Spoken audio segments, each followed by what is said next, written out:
Dhoma e gjykatës ishte e mbushur plot me njerëz, por heshkja që mbretëronte aty ishte aq e dendur sa mund ta prekje me dorë. Në bankën e parë, një plak me flok të bardhë si bora, me shpinë të drejtë dhe sy të thellë blu, rinte i qetë, duart e palosura mbi njëra tjetrën. Sokol Prendi, 78 vjeç, kishte diçka në shikim që të shqetësonte.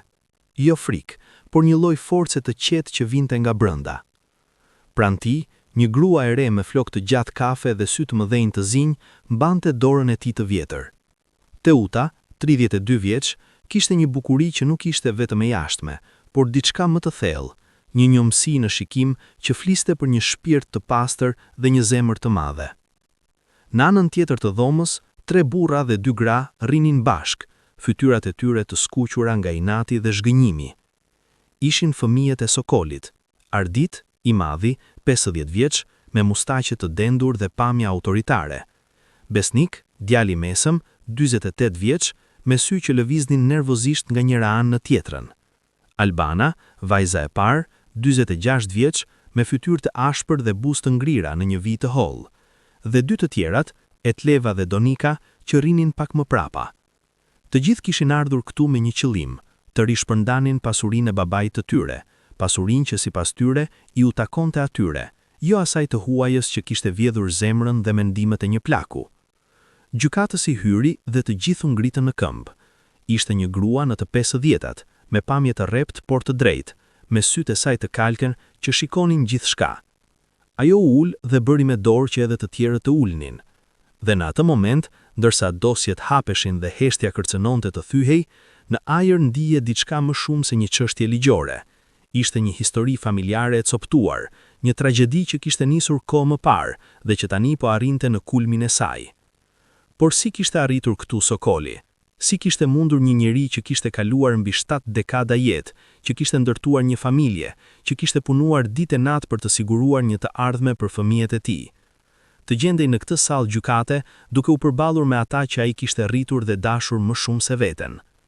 Përgjigjja e kësaj pyetjeje nuk ishte e thjeshtë, dhe ndoshta ju, që jeni duke e dëgjuar këtë histori, keni pyetjet tuaja. A keni njohur ndonjëherë dikën në një situatë të ngjashme? A mendoni se dashuria ka moshë?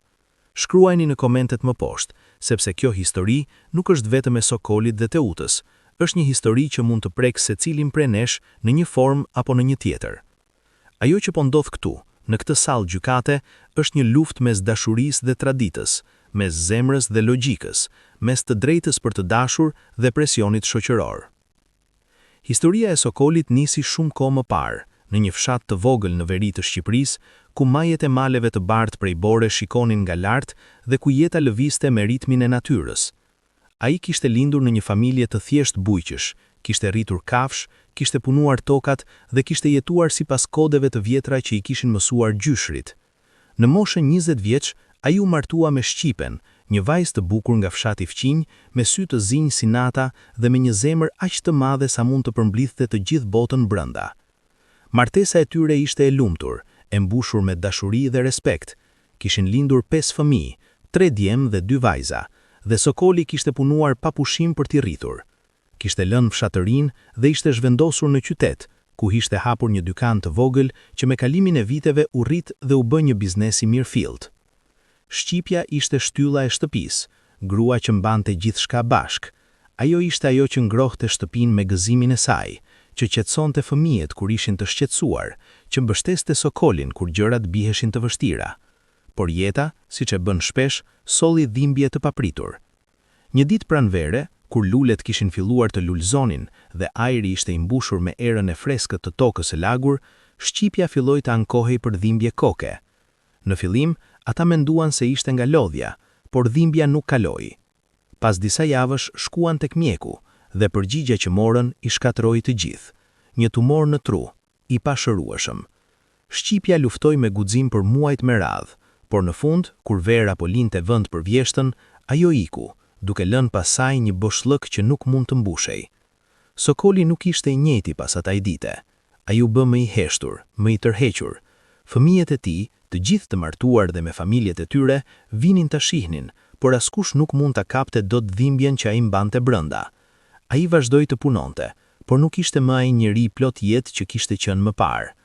Kaluan vite, fëmijët e tij u rritën, pasuria e tij u shtua, por brenda zemrës së tij Sokoli mbeti vetëm. Kishte kaluar më shumë se 10 vjet pas vdekjes së shqipes dhe Sokoli ishte mësuar të jetonte vetëm. Shtëpia e tij e madhe, e ndërtuar me mund dhe djers, ishte plot me kujtime. Çdo kosh i mbante diçka, një fotografi, një send i vjetër, një parfum i lehtë që të kujtonte për të kaluarën. Fëmijët e tij vinin shpesh, por vizitat e tyre ishin të shkurtra dhe të nxituara. Arditi ishte zënë me biznesin e tij, Besnik me punën e tij në administrat, vajzat me familjet e tyre dhe detyrimet e përditshme. Sokoli i kuptonte, jeta në qytet ishte e shpejtë dhe njerëzit kishin shumë përgjegjësi, por kjo nuk e bënte më të vështirë vetmin që ndjente çdo natë kur mbyllte syt. Një ditë vjeshte, ndërsa Sokoli po ecte nëpër park, i zhytur në mendimet e tij, ai pa një vajzë të re ulur në një stol duke qarë në heshtje. Ajo kishte fytyrën në duar dhe trupi i saj dridhej nga qaret. Diçka në atë pamje e preku shumë Sokolin. Ai nuk ishte njeri që ndërhynte në çështjet e të tjerëve, por në atë moment ndonjë forcë e pakapueshme e shtyu të afrohej. Ai u ndal pranë dhe me një zë të butë pyeti: "A je mirë, vajzë?" Vajza ngriti kokën dhe e shikoi. Sytë e saj të zinj ishin të skuqur dhe plot lot, por në ato ishte diçka që e bëri Sokolin të ndalet. Ajo ishte Teuta dhe ajo ishte e thyer. Pas një heshtjeje, ajo filloi të fliste dhe Sokoli dëgjoi. Ajo kishte humbur të dy prindrit në një aksident autoje disa muaj më parë. Ishte rrethuar nga farefisi, por askush nuk e kuptonte dhimbjen e saj. Të gjithë donin që ajo të kalonte faqen shpejt, të harronte, të vazhdonte jetën. Por si mund ta bëje këtë që gjithçka që kishte njohur ishte shkatruar në një çast? Sokoli e dëgjoi pa ju ndërprer, dhe kur ajo mbaroi, ai tha pak fjalë, por ato fjalë kishin peshë. Dhimbja nuk harrohet kurrë plotësisht, por me kalimin e kohës ti mëson të jetosh me të, dhe kjo nuk do të thotë se ti ke harruar ata që ke humbur, do të thotë se ke gjetur forcën të vazhdosh. Teuta e shikoi, dhe për herë të parë prej ditësh, ajo ndjeu se dikush e kuptonte. Ata biseduan për orë të tëra atë ditë, dhe kur u ndan, kishte filluar të formohej një lidhje e pazakontë, jo dashuri romantike, por diçka më të thellë, një njohësi në shikim që fliste për një shpirt të pastër dhe një zemër të madhe. Pas asaj dite, ata filluan ta shiheshin shpesh. Sokoli ftonte Teutën për çaj në shtëpinë e tij dhe ajo vinte me kënaqësi. Ata flisnin për gjithçka, për jetën, për humbjen, për kujtimet. Sokoli i tregonte për Shqipen, për vitet e tyre të lumtura, për fëmijët që kishin arritur. Teuta dëgjonte me kujdes dhe në zemrën e saj ajo filloi të ndjente diçka që nuk kishte ndjer prej kohësh, rehati. Me Sokolin, ajo nuk duhej të pretendonte të ishte e fortë. Ajo mund të ishte vetvetja, me të gjitha dobësitë dhe dhimbjet e saj. Me kalimin e kohës, ndjenjat e tyre filluan të ndryshonin. Ajo që kishte filluar si një miqësi e bazuar në mirëkuptim dhe dëmshëri, filloi të merrte forma të reja. Sokoli nuk e kuptoi menjëherë. Ai ishte një plak dhe ajo një vajzë e re, por sa më shumë kohë kalonin bashk, aq më shumë ai ndjente se Teuta kishte sjell diçka në jetën e tij që kishte munguar për vite të tëra, lumturi të vërtetë. Jo thjesht praninë e dikujt, por një lidhje të thellë që i bënte të dy të ndiheshin të plot. Një ditë pranvere, ndërsa ishin ulur në kopshtin e shtëpisë së Sokolit, duke parë lule që po lulëzonin, Sokoli i tha Teutës diçka që e kishte menduar për javë. Unë e di që kjo tingëllon çuditshëm dhe e di që njerëzit nuk do ta kuptojnë, por unë ndihem më i gjallë me ty se sa kam qenë për vite. Unë nuk dua të jem vetëm më, dhe mendoj se as ti nuk të duash. A do të pranoje të martoheshim? Teuta e shikoi me sy të gjerë. Ajo nuk ishte e befasuar nga ndjenjat që ai kishte, edhe ajo i ndjente të njëjtat gjëra, por ajo e dinte se kjo do të krijonte probleme.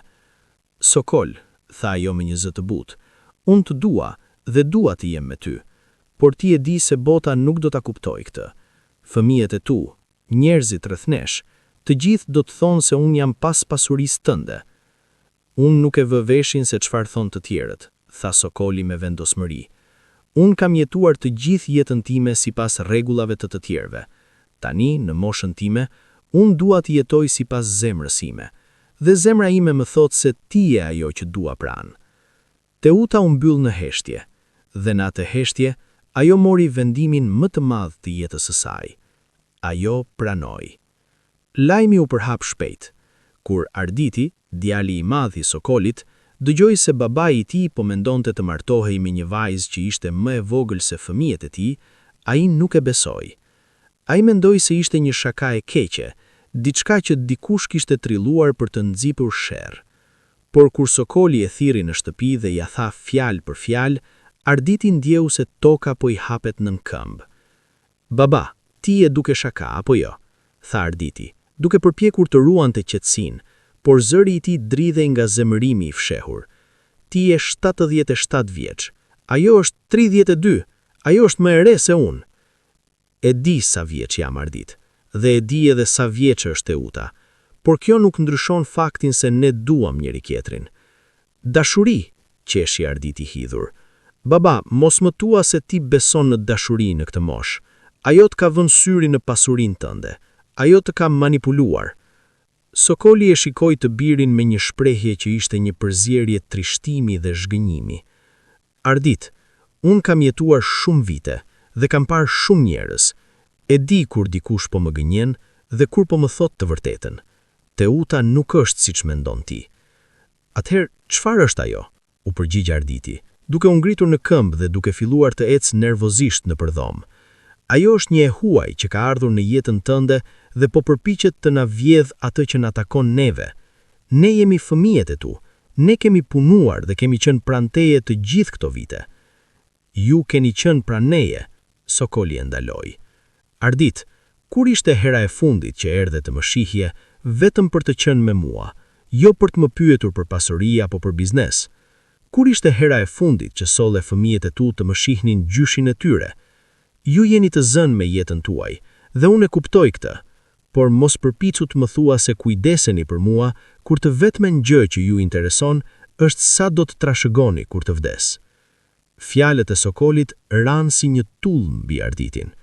Ai donte të kundërshtonte, donte të thoshte se nuk ishte kështu, por thellë brenda, ai e dinte se babai i tij kishte të drejtë. Në vitet e fundit, kontaktet e tyre ishin bërë të rralla dhe sipërfaqësore. Ata vinin vetëm kur kishin nevojë për diçka ose kur duhej të diskutonin për çështje financiare. Arditi u largua nga shtëpia e babait të tij atë ditë me një ndjenjë të hidhur në gojë. Ai thiri vëllezrit dhe motrat e tij dhe ato u mblodhen për të diskutuar çfarë të bënin. Besniku ishte po aq i shqetësuar sa Arditi. "Kjo është turp për familjen tonë. Çfarë do të thonë njerëzit kur të dëgjojnë se babai ynë është martuar me një grua që ishte më e vogël se fëmijët e tij? Kjo është turp për familjen tonë. Çfarë do të thonë njerëzit kur të dëgjojnë se babai ynë është martuar me një grua që ishte më e vogël se fëmijët e tij? Kjo është turp për familjen tonë. Çfarë do të thonë njerëzit kur të dëgjojnë se babai ynë është martuar me një grua që ishte më e vogël se fëmijët e tij? Kjo është turp për familjen tonë." Besniku ishte po aq i shqetësuar sa Arditi. "Ne nuk mund ta lejojmë këtë. Ai vajzë po përfiton nga gjendja e mendore e tij. Ai është plak dhe nuk mendon qartë. Ne duhet të bëjmë diçka peresa të jetë tepër e vonë." Albana, që ishte gjithmonë ajo më e ashpër nga të gjithë, shtoi. "Ne nuk mund ta lejojmë këtë. Ajo vajzë po përfiton nga gjendja e mendore e tij. Ai është plak dhe nuk mendon qartë. Ne duhet të bëjmë diçka peresa të jetë tepër e vonë." Etleva dhe Donika ishin më të heshtura, por edhe ato ishin të shqetësuara. "Po nëse babai vërtet e do atë?" pyeti Etleva. "A nuk ka të drejtë të jetë i lumtur?" "Lumturi?" Albana e shikoi sikur ishte thënë diçka absurde. "Si mund të jetë i lumtur me një grua që është pas pasurisë tënde? Kjo është shfrytëzim i pastër." Ata vendosën të përpiqeshin ta binin dakord me Sokolin, por kur e takuan përsëri dhe biseduan me të, u bë e qartë se ai nuk do të ndryshonte mendje.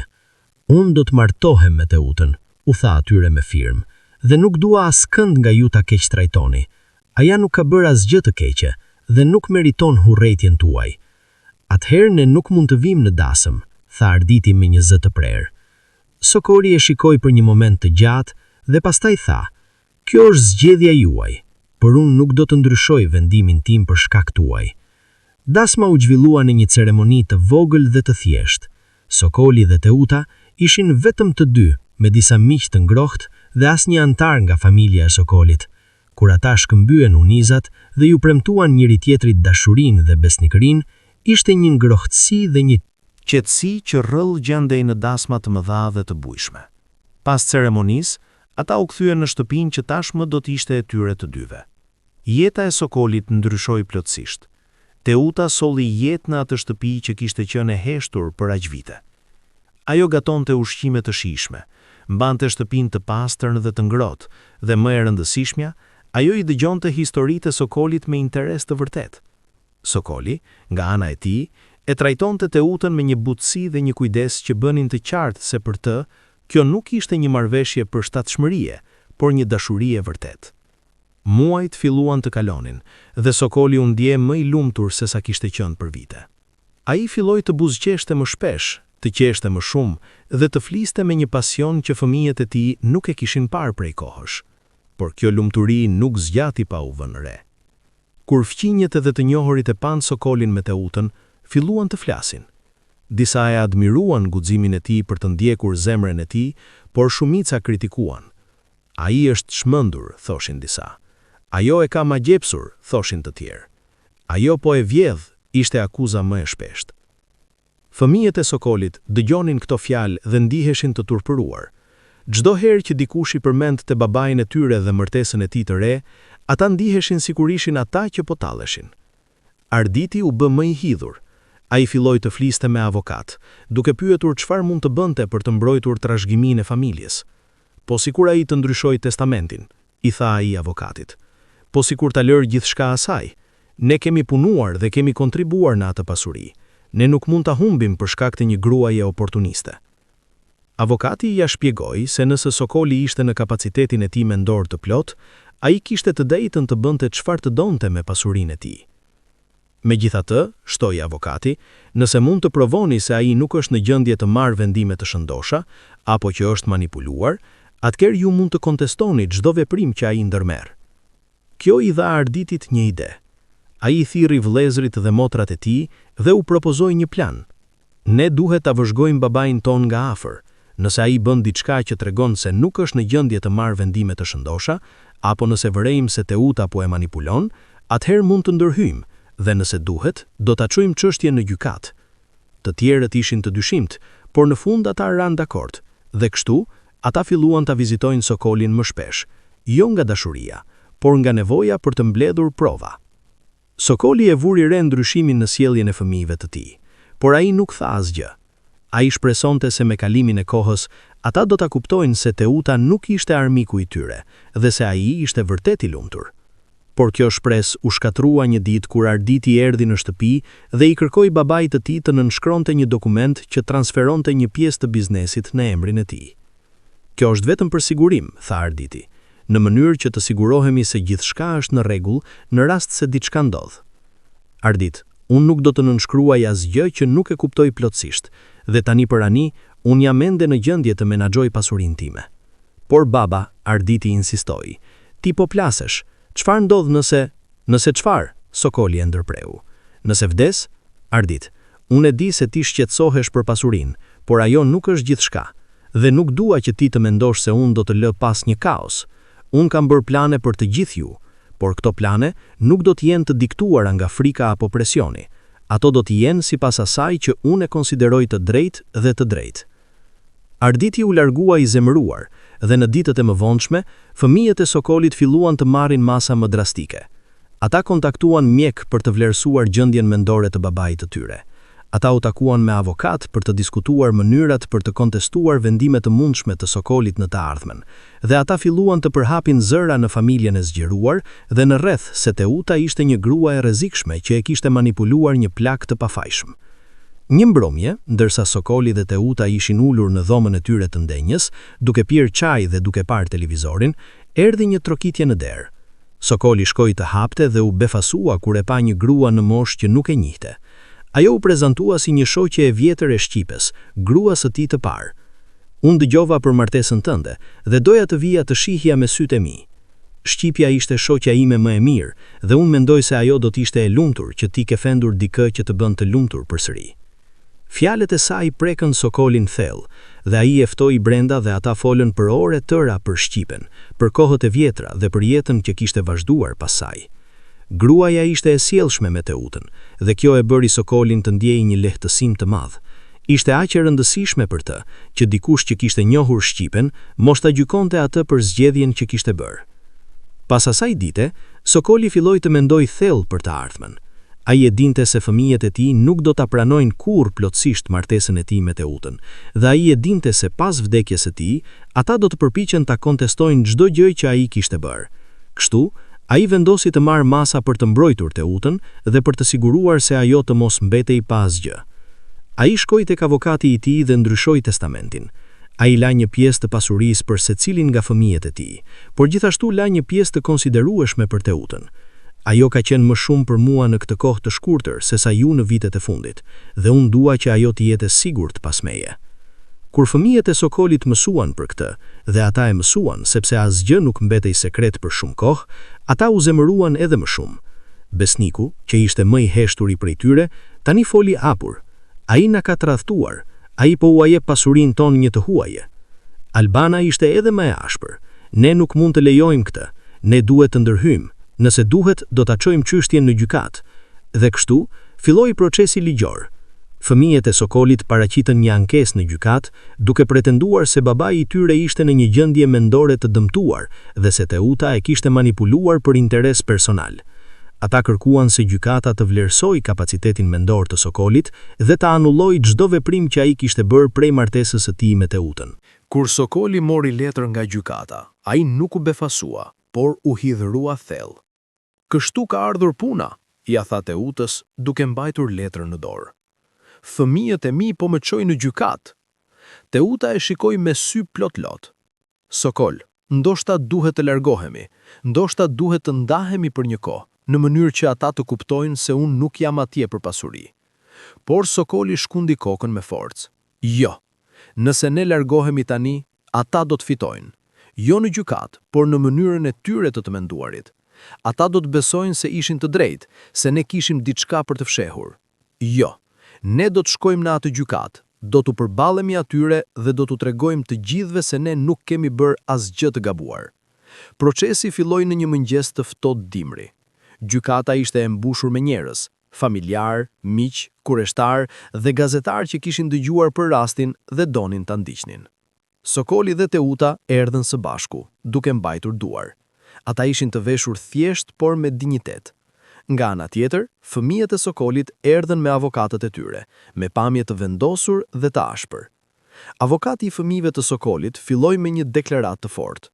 Gjykatëse e nderuar, ne jemi këtu sot për të mbrojtur një njeri të pambrojtur, Sokol Prendi, një plak 78 vjeçar që është shfrytzuar nga një grua e re që ka parë në të vetëm një burim pasurie. Sokoli nuk është në gjendje të marrë vendime të shëndosha për shkak të moshës së tij të thyer dhe gjendjes së tij emocionale pas humbjes së gruas së tij.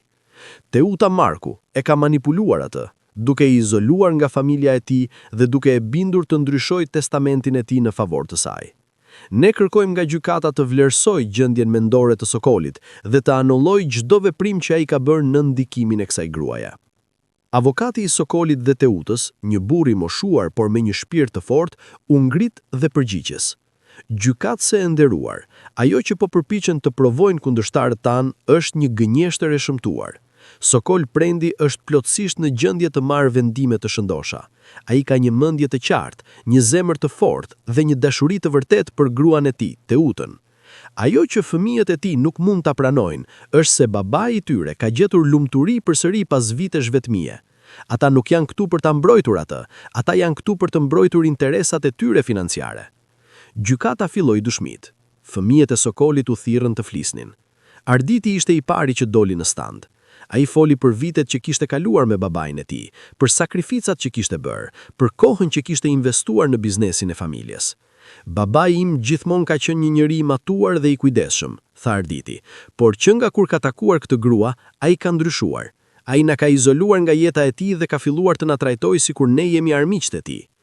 Avokati i Sokolit e pyeti Arditin: "Kur ishte hera e fundit që ju e vizituat babain tuaj para se ai të takonte Teutën?" Arditi hezitoi. Unë isha i zënë me punën time, por unë e vizitoja rregullisht." "Rregullisht do të thotë sa shpesh?" Arditi nuk përgjigjes me njëherë. Së fundmi ai tha: "Ndoshta një herë në muaj, ndonjëherë më rrallë." "Dhe kur ishte hera e fundit që ju e ftuat babarin tuaj në shtëpinë tuaj për një darkë familjare?" Përsëri Arditi hezitoi. Të gjithë në dhomë mund të shihnin që ai ishte i vështirësuar. Avokati i Sokolit vazhdoi me zë të lartë: "Zoti Prendi, a është e vërtetë se ju nuk e keni vizituar babarin tuaj për më shumë se 4 muaj para se ai të takonte Teutën?" Arditi u skuqi: "Kjo nuk është e vërtetë." Por avokati i Sokolit nxori një regjistrim të një bisede telefonike që kishte bërë Sokoli me një mik të tij, ku ai kishte përmendur reagimin e Arditit. Në atë regjistrim Sokoli thoshte: "Ai nuk më pyeti nëse isha i lumtur, ai më pyeti se çfarë do të ndodhte me pasurinë." Kjo dëshmi goditi fort. Shumë njerëz në dhomë filluan të murmuritnin. Gjykatësia kërkon qetësi dhe procesi vazhdoi. Besniku ishte i dyti që doli në stand. Ai përpiqej të ishte më i kujdesshëm me fjalët e tij, por edhe ai u ngacmua nga avokati i Sokolit. "Zoti Prendi, ju keni thënë se jeni të shqetësuar për mirëqenien e babait tuaj. A mund të na tregoni sa herë keni qëndruar me të gjatë natës kur ai ishte i sumur?" Besniku përpoq të mendoj, por nuk mund të kujtonte asnjë rast specifik. Unë kam familjen time, por unë e kam thirrur shpesh." "Por a keni qenë fizikisht pranë tij kur ai kishte nevojë?" Besniku heshti. Pastaj erdhi radha e Teutës. Kur ajo u ngrit dhe shkoi në stand, një val murmuritje kaloi nëpër dhomë. Shumë njerëz dëshironin ta dëgjojnë flas për herë të parë. Avokati i fëmijëve të Sokolit filloi me një ton agresiv. "Zonja Marku, ju jeni vetëm 32 vjeçe dhe jeni të martuar me një burr që është 78 vjeçar. Çfarë e tërhoqi tek ai?" Teuta e shikoi drejt dhe përgjigjes me zë të qetë por të fortë. "Mirësia e tij, dashuria e tij dhe zemra e tij e madhe. Kur unë e takova Sokolin, unë isha në momentin më të errët të jetës ime. Unë kisha humbur prindrit e mi dhe ndjeja sikur bota kishte mbaruar. Sokoli nuk më pa si kush që mund ta shfrytëzoj, ai më pa si kush që kishte nevojë për ndihmë, dhe unë më ndihmoj, pa kërkuar asgjë në këmbim. Me kalimin e kohës, ne u bëm miq dhe pastaj ajo miqësi u bë diçka më e thellë. Por ju duhet pranoni që dallimi i moshës është i zakonshëm." "Po, është i pazakont," tha Teuta, "por dashuria nuk njeh moshë. Sokoli nuk është vetëm një burr i vjetër për mua. Ai është personi që më ka dhënë një arsye për të vazhduar jetën. Dhe unë shpresoj që edhe unë i kam dhënë të njëjtën gjë atij. Ju e dini që shumë njerëz mendojnë se ju jeni pas pasurisë së tij?" Teuta buzëqeshi trishtshëm. "Po, e di, dhe është dhimbje që të dëgjosh këtë gjëra, por unë nuk mund të kontrolloj se çfarë mendojnë të tjerët. Gjithçka që mund të bëj është të jem e vërtetë me veten dhe me Sokolin." Avokati i fëmijëve provoi ta shtynte mëtej, duke e pyetur për detaje për pasurinë e Sokolit dhe për çfarë kishte diskutuar me të. Por Teuta mbeti e qetë dhe sinqert në të gjitha përgjigjet e saj. Ajo nuk u përpoq të fshihte asgjë, dhe kjo sinqeritet filloi të prekte edhe disa njerëz në dhomë që fillimisht kishin qenë skeptik. Kur erdhi radha e Sokolit, ai u ngrit dhe shkoi në stend me një qetësi që mbushi dhomën me respekt. Ai ishte një njeri me dinjitet, pavarësisht moshës dhe situatës. Avokati i fëmijëve të tij e pyeti: "Zoti Prendi, ju e kuptoni që fëmijët tuaj janë të shqetësuar për mirëqenien tuaj?" Sokoli e shikoi drejt dhe tha: "Unë e kuptoj që ata janë të shqetësuar, por nuk është për mirëqenien time, është për pasurinë time." Kjo deklarat solli një heshtje të rëndë në dhomë. Gjykatësia i bëri me dorë Sokolit të vazhdonte. "Unë i kam dashur fëmijët e mi gjithë jetën time. Unë kam punuar ditë e natë për t'u dhënë atyre një jetë më të mirë. Unë kam investuar gjithçka në ta, kohën, energjinë, paratë e mia. Por ajo që më dhemb më shumë është se ata nuk më shohin si njeri, ata më shohin si një burim pasurie, dhe kur unë gjeta dikë që më shikon si njeri, që më vlerëson për atë që jam, jo për atë që kam, ata nuk mund ta pranojnë." Avokati i fëmijëve provoi të e kundërshtonte. "Por zoti Prendi, a nuk mendoni që mosha juaj dhe gjendja juaj emocionale pas humbjes së gruas suaj mund t'ju kenë bërë më të prekshëm ndaj manipulimit?" Sokoli qeshi, por ishte një të qeshur plot trishtim. "Manipulim? Unë kam jetuar për 77 vjet. Unë kam parë luftra, kam humbur njerëz të dashur, kam ndërtuar dhe kam shkatruar. Mendoni që në këtë moshë unë nuk di kur dikush po më manipulon? Unë e njoh manipulimin. Unë e shoh çdo ditë në sytë e fëmijëve të mi kur më pyesin për testamentin. Unë e dëgjoj në zërin e tyre kur flasin sikur janë të shqetësuar, por në realitet janë të friksuar se do të humbasin diçka. Por me Teutën nuk ka manipulim. Ka vetëm dashuri të vërtetë dhe të sinqertë. Procesi vazhdoi për javë. Dëshmitar të ndryshëm erdhën, miq të Sokolit që dëshmuan se ai ishte plotësisht në gjendje të marrë vendime të shëndosha, fqinj që thanë se kishin parë se sa I lumtur ishte Sokoli që kur kishte takuar Teutën, dhe mjekët që konfirmuan se nuk kishte asnjë senjë të përkeqësimit mendor. Nga ana tjetër, fëmijët e Sokolit sollën dëshmi të përpiqen të sugjerojnë se kishte ndryshime në sjelljen e Sokolit, por asnjëri prej tyre nuk mund të japte prova konkrete. Një moment kulminant erdhi kur një nga miqtë e vjetër të Sokolit, një burr që e njihte që kur ishim të rinj, doli në stend. Ai tha: "Unë e njoh Sokolin që kur ishim të rinj. Unë kam parë atë në momentet më të mira dhe më të këqija të jetës së tij. Dhe unë mund t'ju them me dorë në zemër se ai që është tani është ai Sokol që unë I kam njohur gjithmonë, një njeri me integritet, me dashuri dhe me një vendosmëri për t'jetuar jetën e tij sipas vlerave të tij. Nëse diçka ka ndryshuar, është vetëm se ai është bërë më I lumtur, dhe nëse fëmijët e tij nuk mund ta shohin këtë, atëherë ata janë verbuar nga dita e tyre." Këto fjalë prekën shumë njerëz, përfshirë disa anëtar të jurisë, nëse kishte juri, dhe edhe vetë gjykatësen. Në një nga seancet e mëvonshme, erdhi një dëshmi që ndryshoi kursin e gjithçkaje. Një investigator privat që ishte punësuar nga avokati I Sokolit, zbuloi se Arditi kishte kontaktuar avokat për të diskutuar mënyrat se si të kontestonte testamentin e babait të tij, muaj përpara se Sokolit të kishte takuar Teutën. Kjo tregonte se shqetësimet e Arditit nuk kishin të bënin me Teutën, por me faktin se ai kishte qenë gjithmonë I shqetësuar se babai I tij mund të ndryshonte testamentin. Kur kjo dëshmi u prezantua në gjykat, Arditi e provoi ta mohonte, por avokati I Sokolit kishte dokumenta dhe emaile që provojnë të kundërtën. Kjo e dëmtoi seriozisht kredibilitetin e fëmijëve të Sokolit. Gjykatësia dha një pushim për të reflektuar për të gjitha dëshmitë dhe provat e paraqitura. Në atë kohë, Sokoli dhe Teuta dolën jashtë për të marrë frymë të pastër. Ata u ulën në një stend pranë gjykatës, duke mbajtur duar. "Çfarë mendon që do të ndodh?" pyeti Teuta me një zë të lehtë të drithur. Sokoli e shikoi me dashuri. "Nuk e di," tha ai, "por pavarësisht asaj që ndodh, unë nuk pendohem për asgjë. Ti më ke bërë të ndihem I gjallë përsëri, dhe kjo është më e vlefshme se çdo gjë që kam." Teuta e paragjau dhe ata qëndruan ashtu për një kohë të gjatë, duke gjetur ngushëllim në praninë e njëri tjetrit. Kur gjykata u rimorizua, gjykatësia filloi të fliste. Dhoma u mbush me një tension të fuqishëm. Të gjithë prisnin me frymë të ndalur.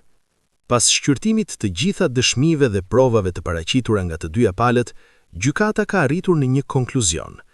Është e qartë se Zoti Sokol Prendi është plotësisht në gjendje të marrë vendime të shëndosha dhe të menaxhojë çështjet e tij personale dhe financiare. Dëshmitë e paraqitura nga mjekët dhe dëshmitarët tjerë janë konkluzive në këtë aspekt. Gjithashtu, gjykata vëre se pretendimet e fëmijëve të Zotit Prendi për manipulim nuk janë mbështetur me prova të mjaftueshme. Fakt, disa prej dëshmive të paraqitura nga vetë ankuesit kanë treguar se motivi I tyre kryesor është I lidhur me çështje financiare, jo me mirëqenien e babait të tyre. Ajo bëri një pauzë dhe pastaj vazhdoi. Megjithatë, gjykata gjithashtu kupton se kjo situatë është e dhimbshme për të gjitha palët e përfshira. Është e qartë se ka pasur një shkëputje në dashurit të dyja palët dhe në mënyrën se si ato e kuptojnë njëra tjetrën. Në komunikim dhe në marrëdhëniet familjare, gjykata inkurajon të gjitha palët të përpiqen për një pajtim dhe për të rivendosur lidhjet familjare. Ajo shikoi drejt fëmijëve të Sokolit dhe tha: "Ju keni të drejtën të jeni të shqetësuar për babain tuaj, por shqetësimi I vërtet duhet të shprehet përmes dashurisë dhe mbështetjes, jo përmes proceseve ligjore që synojnë të kontrollojnë jetën e tij. Babai juaj ka jetuar një jetë të gjatë dhe ka merituar të shijojë lumturinë në vitet e tij të fundit, dhe pastaj ajo shpalli vendimin. Ankesa e paraqitur nga fëmijët e Zotit Sokol Prendi refuzohet. Të gjitha veprimet e ndërmarra nga Zoti Prendi përfshirë martesën e tij me zonjë Teuta Marku dhe ndryshimet në testamentin e tij, janë të vlefshme dhe të mbeten në fuqi. Dhoma eksplodoi në murmurima, disa njerëz duart trokitën, të tjerë ishin të befasuar dhe fëmijët e Sokolit rrinin me kokat ulur, duke mos ditur se çfarë të bënin. Sokoli ndjeu një peshë të madhe që largohej nga shpatullat e tij. Ai e shtrëngoi dorën e Teutës dhe ata u shikuan me sy plot lumturie. Kishin fituar, jo vetëm në gjykat, por kishin provuar se dashuria e tyre ishte e vërtet. Pas procesit, Sokoli dhe Teuta u kthyen në shtëpinë e tyre. Ata ishin të lodhur, por të lehtësuar. Ajo natë, ata ulën dhe folën për gjithçka që kishte ndodhur. Unë shpresoja që kjo do t'i bënte ata të kuptonin, tha Sokoli me një zë të trishtuar, por duket se ata ende nuk mund ta shohin. Nuk është faji yt, e ndërpreu Teuta. Fëmijët e tu kanë jetuar me një ide të caktuar për ty dhe për jetën që duhet të jetoje. Dhe kur ti vendose të ndiqje zemrën tënde, ata e pan këtë si një tradhëtim, por me kalimin e kohës, ndoshta ata do ta kuptojnë. Sokoli shkundi kokën. Unë nuk jam i sigurt. Zemërimi i tyre është i thellë, por unë nuk mund të jetoj jetën time sipas pritjeve të tyre. Unë kam bërë këtë për shumë kohë dhe tani në vitet e mia të fundit, unë dua të jem i vërtet me veten. Ata folën deri vonë në natë, duke ndarë shqetësimet, shpresat dhe ëndrat e tyre. Dhe kur më në fund shkuan të flinin, ata e bën me një ndjenjë paqeje që nuk kishin ndjerë prej kohësh. Ditët që pasuan ishin të çuditshme. Jeta u kthye në një lloj normaliteti, por diçka kishte ndryshuar. Fëmijët e Sokolit nuk e kontaktuan më, nuk kishte më telefonata, nuk kishte më vizita të shpejta. Ishte sikur ata kishin vendosur ta shkëpusnin plotësisht lidhjen me të. Kjo e dhemte Sokolin më shumë se çdo gjë tjetër që kishte ndodhur në gjykat. Ai mund të përballonte akuzat, mund të përballonte dyshimet, por nuk mund të përballonte heshtjen e atyre që ai kishte rritur me duart e tij.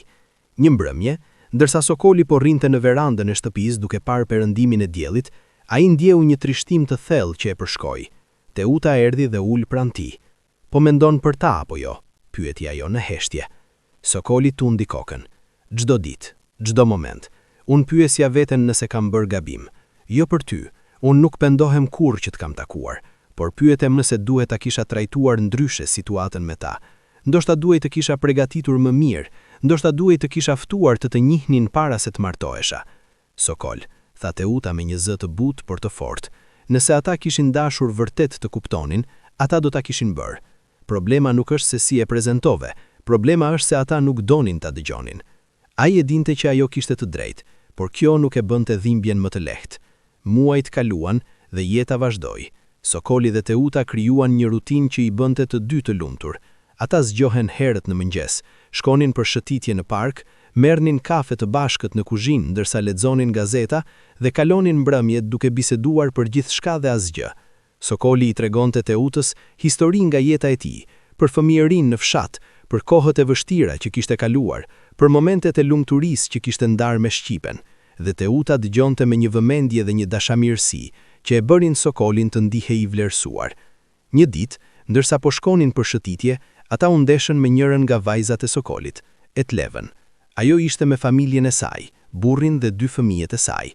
Për një moment, ata u ndalën dhe u shikuan. Fëmijët e Etlevës, niprit e Sokolit, nuk e njihnin gjyshërin Sokol siç duhej. Etleva duke ju hutuar, si dikush që nuk dinte nëse duhej të afrohej apo të ikte. Sokoli bëri hapin e parë. Etleva, tha ai me një zë që dridhej pak nga emocionet. Si je? Mirë, baba. Ti? Edhe unë jam mirë. Ai shikoi drejt niprëve të tij dhe buzëqeshi. Sa të mëdhenj janë bërë. Një djalë rreth 10 vjeç e shikoi Sokolin me kuriozitet. Ti je gjyshër Sokoli? Pyeti ai. Po, tha Sokoli, dhe zëri i tij u mbush me një ngrohtësi që vinte nga zemra. Dhe ti je Landi apo jo? Djali tundi kokën me krenari. Sokoli u përkoq dhe ju afrua atij. Sa i madh je bër. Herën e fundit që ta pash, ishe ende foshnje. Etleva e shikoi këtë skenë dhe sytë e saj filluan të mbushen me lot. Ajo nuk e kishte dashur që gjërat të arrinin këtu. Ajo kishte dashur të ishte pranë babait të saj, por presioni nga vëllezërit dhe motra e saj, veçanërisht nga Arditi dhe Albana, e kishin shtyrë të mbante distancë. Baba, tha Etleva me një zë të thyer, më vjen keq për gjithçka që ka ndodhur. Sokoli e shikoi dhe zo dhimbjen e syve të saj. Etleva, unë nuk jam i zemëruar me ty. Unë kuptoj që ti ishe në një pozitë të vështirë. por dera ime është gjithmonë e hapur për ty dhe për familjen tënde. Etleva qau në heshtje dhe pastaj u afrua dhe e përqafoi babain e saj. Ishte një përqafimi gjatë dhe i ngrohtë, i mbushur me të gjitha fjalët që nuk ishin thënë dhe me të gjitha ndjenjat që ishin mbajtur brenda për shumë kohë. Kur ata u ndan, Etleva e shikoi Teutën. "Më fal," tha ajo. "Unë nuk të kam trajtuar siç duhej."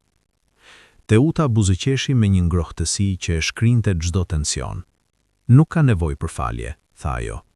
"Unë e kuptoj që kjo ka qenë e vështirë për ju të gjithë." Ata biseduan për ca kohë, dhe për herë të parë prej muajsh, Sokoli ndjeu një shpresë që ndoshta, me kalimin e kohës, disa nga fëmijët e tij do ta kuptonin situatën dhe do të ktheheshin. Por kjo shpresë u shue shpejt. Kur Etleva u kthye në shtëpi dhe u përpoq t'u tregonte vëllezërve dhe motrën e të saj për takimin me babain e tyre, ata reaguan me zemërim. "Si guxove të takohesh me të pas gjithçkaje që ka bërë?" tha Arditi me një zë të ashpër. "Baba nuk ka bërë asgjë," u përgjigj Etleva. "Ne jemi ata që kemi qenë të padrejtë. Ne e kemi gjykuar pa e njohur situatën e vërtetë." "Situatën e vërtetë?" Albana u përgjigj me një ton përçmues. "Situata e vërtetë është që ai është martuar me një grua që mund të ishte mbesa e tij dhe po jep asaj pasurinë që na takon neve." "Pasuria nuk është gjithçka," tha Etleva. "Babai ynë ka të drejtën të jetojë jetën e tij siç dëshiron. Dhe ne kemi të drejtën të mbrojmë atë që është e jona," kundërshtoi besniku. Etleva ndjeu se nuk kishte kuptim të vazhdonte këtë debat. Ajo u largua, duke vendosur që ajo do të mbante lidhje me babain e saj pavarësisht asaj që mendonin të tjerët. Në javët që pasuan, Etleva filloi ta vizitonte Sokolin rregullisht. Ajo sillte fëmijët e saj dhe ata kalonin kohë me gjyshin e tyre. Sokoli ishte i gëzuar për tej mase. Të paturit të paktën një nga fëmijët e tij që e pranonte zgjedhjen e tij, jepte një ngushëllim të madh. Teuta u përpoq gjithmonë të krijonte një ambient të ngrohtë kur Etleva vinte. Ajo gatuante ushqimet e preferuara të fëmijëve, luante me ta dhe i trajtonte ata me një dashuri që vetëm një grua me një zemër të madhe mund ta kishte. Me kalimin e kohës, edhe Etleva filloi ta shikonte Teutën jo si një kërcënim, por si një grua e mirë që vërtet e donte babain e saj. Një ditë, ndërsa ishin ulur në tavolinë duke ngrënë drek, Landi, djali i Etlevës, pyeti: "Gjysh, pse gjithë familja nuk vjen të na shohë bashk?" Pyetja e thjeshtë e fëmijës goditi thellë në zemrën e Sokolit. Si mund t'ja shpjegonte një fëmijë të pafajshëm se ndonjëherë edhe familjet më të afërta mund të prishen për arsye që nuk kanë kuptim? Sokoli e shikoi djalin me butësi dhe tha: "Nganjëherë, Landi, njerëzit nuk bien dakord për gjëra të ndryshme, dhe kur kjo ndodh, ata kanë nevojë për kohë për të kuptuar njëri tjetrin. Por kjo nuk do të thotë që ata nuk duan njëri tjetrin. Do të thotë vetëm që ata duhet të mësojnë të shohin gjëra nga këndvështrime të ndryshme." Landi mendoi për këtë për një moment dhe pastaj tha: "Unë shpresoj që ata të mësojnë shpejt, sepse unë dua që të gjithë të jenë bashkë." Sokoli buzëqeshi, por zemra e tij ishte e rëndë. Ai gjithashtu shpresonte për të njëjtën gjë, por me kalimin e kohës ai po e kuptonte se disa plagë ishin shumë të thella për t'u shëruar. Një vit kaloi që nga procesi gjyqësor. Sokoli dhe Teuta kishin ndërtuar një jetë të bukur bashkë. Ata kishin udhëtuar pak. Ishte shkuar në mal, në det, në vende që Sokoli kishte ëndërruar të vizitonte, por nuk kishte pasur kur rastin. Teuta e nxiti të jetojë jetën në maksimum dhe Sokoli zbuloi se edhe në moshën 79 ai ende kishte shumë për të përjetuar. Por koha nuk ndalonte. Trupi i Sokolit po plakej dhe trupi i tij po fillonte të ndjente peshën e viteve. Ai kishte nisur të ndjente dhimbje në gjunjë, shpina e tij dhembte ndonjëherë dhe energjia e tij nuk ishte më ajo që kishte qenë. Por mendja e tij ishte ende e mprehtë dhe zemra e tij ishte e mbushur me dashuri. Më një mëngjes, Sokoli u zgjua dhe ndjeu një dhimbje në gjoks. Nuk ishte diçka shumë e fortë, por ishte mjaftueshëm për ta shqetësuar. Ai nuk i tha asnjë gjë Teutës menjëherë, duke mos dashur ta shqetësonte asaj. Por dhimbja u kthye ditët e mëpasshme dhe në fund Teuta e vuri re që diçka nuk ishte në rregull. "Sokol, ti nuk po ndihesh mirë, apo jo?" pyeti ajo një mbrëmje. Sokoli provoi të buzëqeshi. "Jam mirë, vetëm pak i lodhur." Por Teuta nuk u bind, ajo insistoi që ai të shkonte tek mjeku dhe pas shumë bindjesh, Sokoli ra dakord. Mjeku e ekzaminoi dhe urdhëroi disa teste. Pas disa ditësh, rezultatet erdhën dhe lajmi nuk ishte i mirë. Sokoli kishte probleme me zemrën. Nuk ishte diçka që do të vdiste me njëherë, por ishte diçka që duhet të menaxhohej me kujdes. Kur mjeku ja shpjegoi situatën, Sokoli e dëgjoi në heshtje. Teuta ishte pranë tij, duke mbajtur dorën e tij me forcë. Pas takimit, ata u kthyen në shtëpi në heshtje. Ishte vetëm kur arritën në shtëpi që Teuta filloi të qante. Unë nuk dua të humbas ty, tha ajo përmes lotëve. Sokoli e përqafoi dhe tha, të gjithë ne do të shkojmë një ditë, Teuta. Por kjo nuk do të thotë që ne duhet të jetojmë në frikë. Ne duhet të jetojmë çdo ditë me kuptim dhe me dashuri. Dhe kjo është ajo që ne kemi bërë dhe ajo që do të vazhdojmë të bëjmë.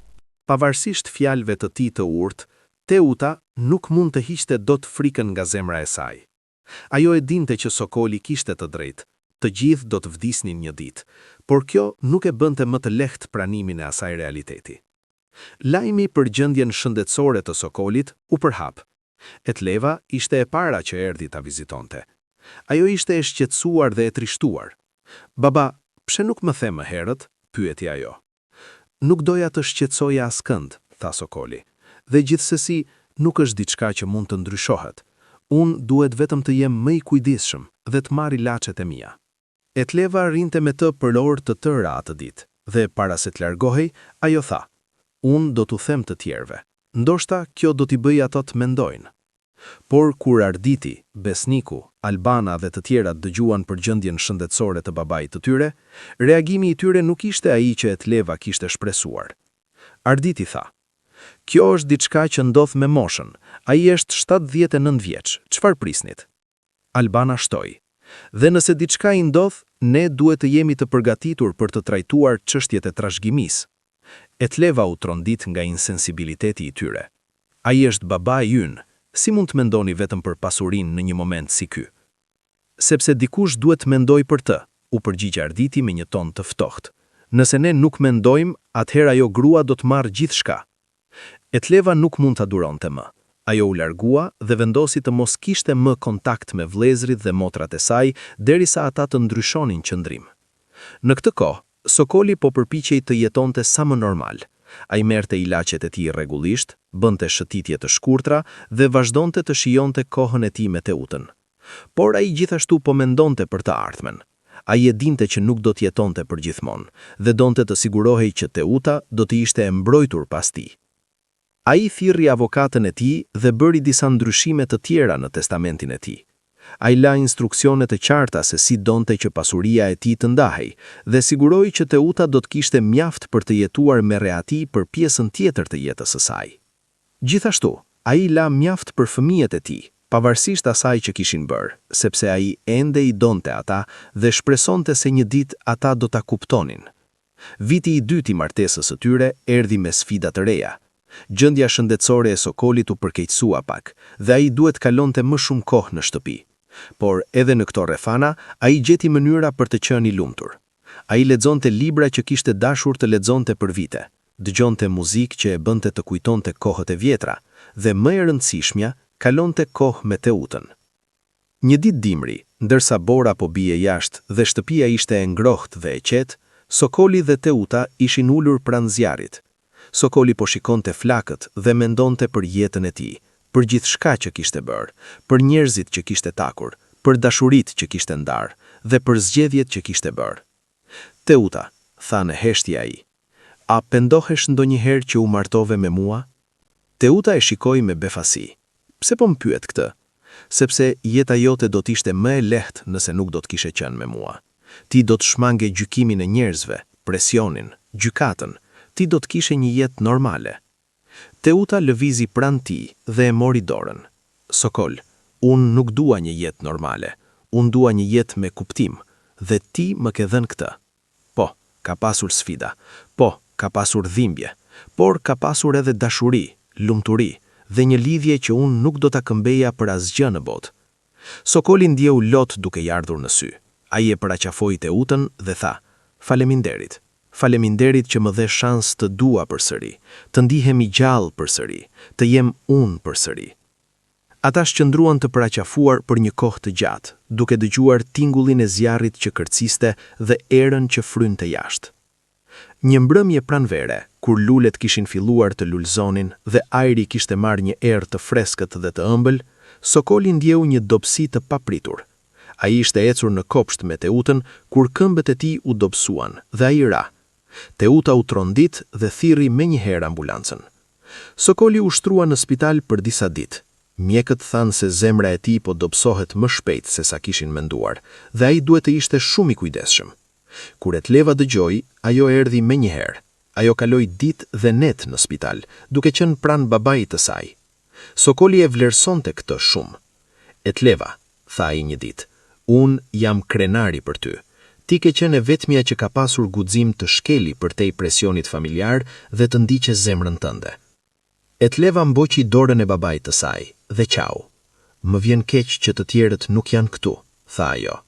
Më vjen keq që ata nuk mund të shohin sa shumë ti je dashur dhe sa i lumtur je. Nuk ka gjë, tha Sokoli me një zë të vdobët. Ata do ta kuptojnë një ditë. Ndoshta nuk tani, ndoshta nuk shumë shpejt, por një ditë ata do të shikojnë pas dhe do të shohin se unë e kam jetuar jetën e tij me integritet. Pas disa ditësh, gjendja e Sokolit u stabilizua dhe ai u lirua nga spitali. Por kjo eksperiencë i kujtoi të gjithëve që koha po kalonte dhe se çdo moment ishte i çmuar. Kur u kthye në shtëpi, Teuta u bë edhe më e kujdesshme. Ajo sigurohej se Sokoli të merrte ilaçet e tij, të hante mirë, të pushonte mjaftueshëm dhe të mos e tepronte me aktivitete. Sokoli ndonjëherë ankonte se ajo u bëhej tepër mbrojtëse, por në të vërtetë ai e vlerësonte këtë kujdes. Ishte një kujdes që vinte nga dashuria e vërtetë, jo nga detyrimi. Muajt vazhduan të kalojnë dhe jeta vazhdoi ritmin e saj. Sokoli kishte ditë të mira dhe ditë të këqija. Në ditët e mira, ai ndjehej sikur ishte më i riu dhe mund të bënte gjithçka. Në ditët e këqija, ai ndjehej i lodhur dhe i dobët. Por pavarësisht kësaj, ai gjithmonë gjente arsye për të buzëqeshur, kur shihte Teutën gotuar në kuzhinë, kur dëgjonte zërin e saj duke kënduar, kur u silte me të në veranda dhe shihte perëndimin e diellit. Një ditë, ndërsa Sokoli po shfletonte albumet e vjetra fotografish, ai gjeti një foto të tij me shqipen dhe fëmijët e tyre kur ishin të vegjël. Në atë foto, të gjithë po buzëqeshnin, një buzëqeshje e pastër dhe e lumtur. Sokoli e shikoi atë foto për një kohë të gjatë dhe ndjeu një përzierje emocionesh. Ai ndjeu nostalgji për ato kohë të shkuara, por edhe mirënjohje për momentin e tanishëm. Teuta e pa atë dhe erdhi të ulej pranë tij. Ajo është një foto e bukur, tha ajo. Po, u përgjigj Sokoli. Ato ishin kohë të mira. Shqipja ishte një grua e mrekullueshme dhe fëmijët tanë ishin gjithçka për ne. Ti e do ende atë, apo jo? Pyeti Teuta, por nuk kishte xhelozi në zërin e saj, vetëm kureshtari dhe i mirëkuptim. Gjithmonë do ta dua, tha Sokoli. Ajo ishte një pjesë e jetës sime dhe asgjë nuk mund ta ndryshojë këtë. Por kjo nuk do të thotë që nuk të dua ty. Dashuria nuk është një burim i kufizuar, Teuta. Zemra mund të mbajë shumë dashuri dhe unë jam mirënjohës që kam pasur rastin të dua dy gra të mrekullueshme në jetën time. Teuta buzëqeshi dhe i dha një puthje të lehtë në faqe. Faleminderit që je aq i sinqert me mua. Kjo është një nga gjërat që më bën të dua më shumë. Ata vazhduan të shfletonin fotografitë së bashku dhe Sokoli i tregoi Teutës histori për çdo imazh, për vendet ku kishin qenë, për njerëzit që ishin fotografuar, për momentet që kishin kapur. Ishte një mënyrë për Teutën të kuptojë më mirë jetën e Sokolit para se ajo të hynte në të, dhe ajo e vlerësonte të transparencë. Në muajin e 6 të vitit të dytë, Sokoli festoi ditëlindjen e tij të 8 vjeç. Teuta organizoi një festë të vogël në shtëpi, duke ftuar vetëm njerëzit më të afërt, Etlevën me familjen e saj dhe disa miq të vjetër të Sokolit. Ishte një festë e thjeshtë, por e ngrohtë, e mbushur me të qeshura, me ushqim të mirë dhe me histori të vjetra që u treguan përsëri. Kur erdhi koha të pritej torta, Landi, nipuri i Sokolit, i tha gjysh: "Çfarë kërkove kur shua qerind?" Sokoli buzëqeshi dhe tha: "Unë kërkova që të gjithë ata që dua të jenë të shëndetshëm dhe të lumtur, dhe kërkova që një ditë familja jonë të jetë përsëri e bashkuar. Etleva që po dëgjonte ndjeu një nyje në fyt. Ajo e dinte se babai i saj ende shpresonte se vëllezërit dhe motrat e saj do të ktheheshin, dhe edhe ajo shpresonte për të njëjtën gjë, por me kalimin e kohës, kjo shpresë po zbehej. Pas festës, kur të gjithë ishin shkuar, Sokoli dhe Teuta u ulën në dhomën e tyre të ndenjes, të lodhur por të lumtur. Kjo ishte një ditë e bukur, tha Teuta. Po, ishte, u përgjigj Sokoli. Dhe faleminderit që e organizove. Ti e di se si të më bësh të lumtur. Ata u ulën në heshtje për një kohë, duke shijuar qetësinë e momentit, dhe pastaj Sokoli tha diçka që e kishte menduar për disa kohë. Teuta, nëse diçka më ndodh, unë dua që ti të dish se ti ke qenë burimi më i madh i lumturisë në vitet e mia të fundit, dhe nuk dua që të ndihesh fajtore për asgjë. Ti nuk e ke bërë asgjë të gabuar, ti më ke dhënë një dhuratë që nuk mund të vlerësohet me para, dashurinë tënde të sinqertë. Teuta ndjeu lot duke i ardhur në sy. Mos fol kështu, tha ajo, ti do t'jesh këtu për shumë vite të tjera. Ndoshta, tha Sokoli me një buzëqeshje të trishtuar, por nëse nuk jam, unë dua që ti ta dish këtë. Ajo e përqafoi dhe qau në heshtje. Sokoli e mbajti atë në krah, duke e ngushëlluar me butësi. Muajt vazhduan të kalojnë dhe Sokoli po dobësohej më shumë. Ai kishte filluar të kalonte më shumë kohë në shtrat dhe energjia e tij po paksohej ditë pas dite. Mjekët kishin thënë se zemra e tij po dështonte ngadalë dhe nuk kishte shumë që mund të bëhej përveç se të menaxhohej dhimbja dhe ta bëhej sa më rehatshëm. Teuta po vuante në heshtje. Ajo nuk donte se Sokoli ta shihte se sa e dhimbte ajo, kështu që ajo u përpoq të ishte e fortë dhe pozitive përpara tij. Por kur ai flinte, ajo shpesh qante vetëm në kuzhinë ose në dhomën tjetër. Etleva vinte çdo ditë. Ajo sillte fëmijët e saj sa të herë mund, sepse e dinte se babai i saj gjente gëzim të madh në të parata. Landi dhe motra e tij kishin krijuar një lidhje të fortë me gjyshin e tyre gjatë këtyre muajve, dhe ata ishin të trishtuar duke e parë se si ai po dobësohej.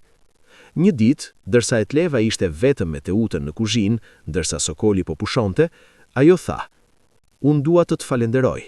Ti ke kujdesur për babain tim me një dashuri që unë nuk jam e sigurt se ne do ta kishim dhënë nëse do të ishte qenë vetëm me ne."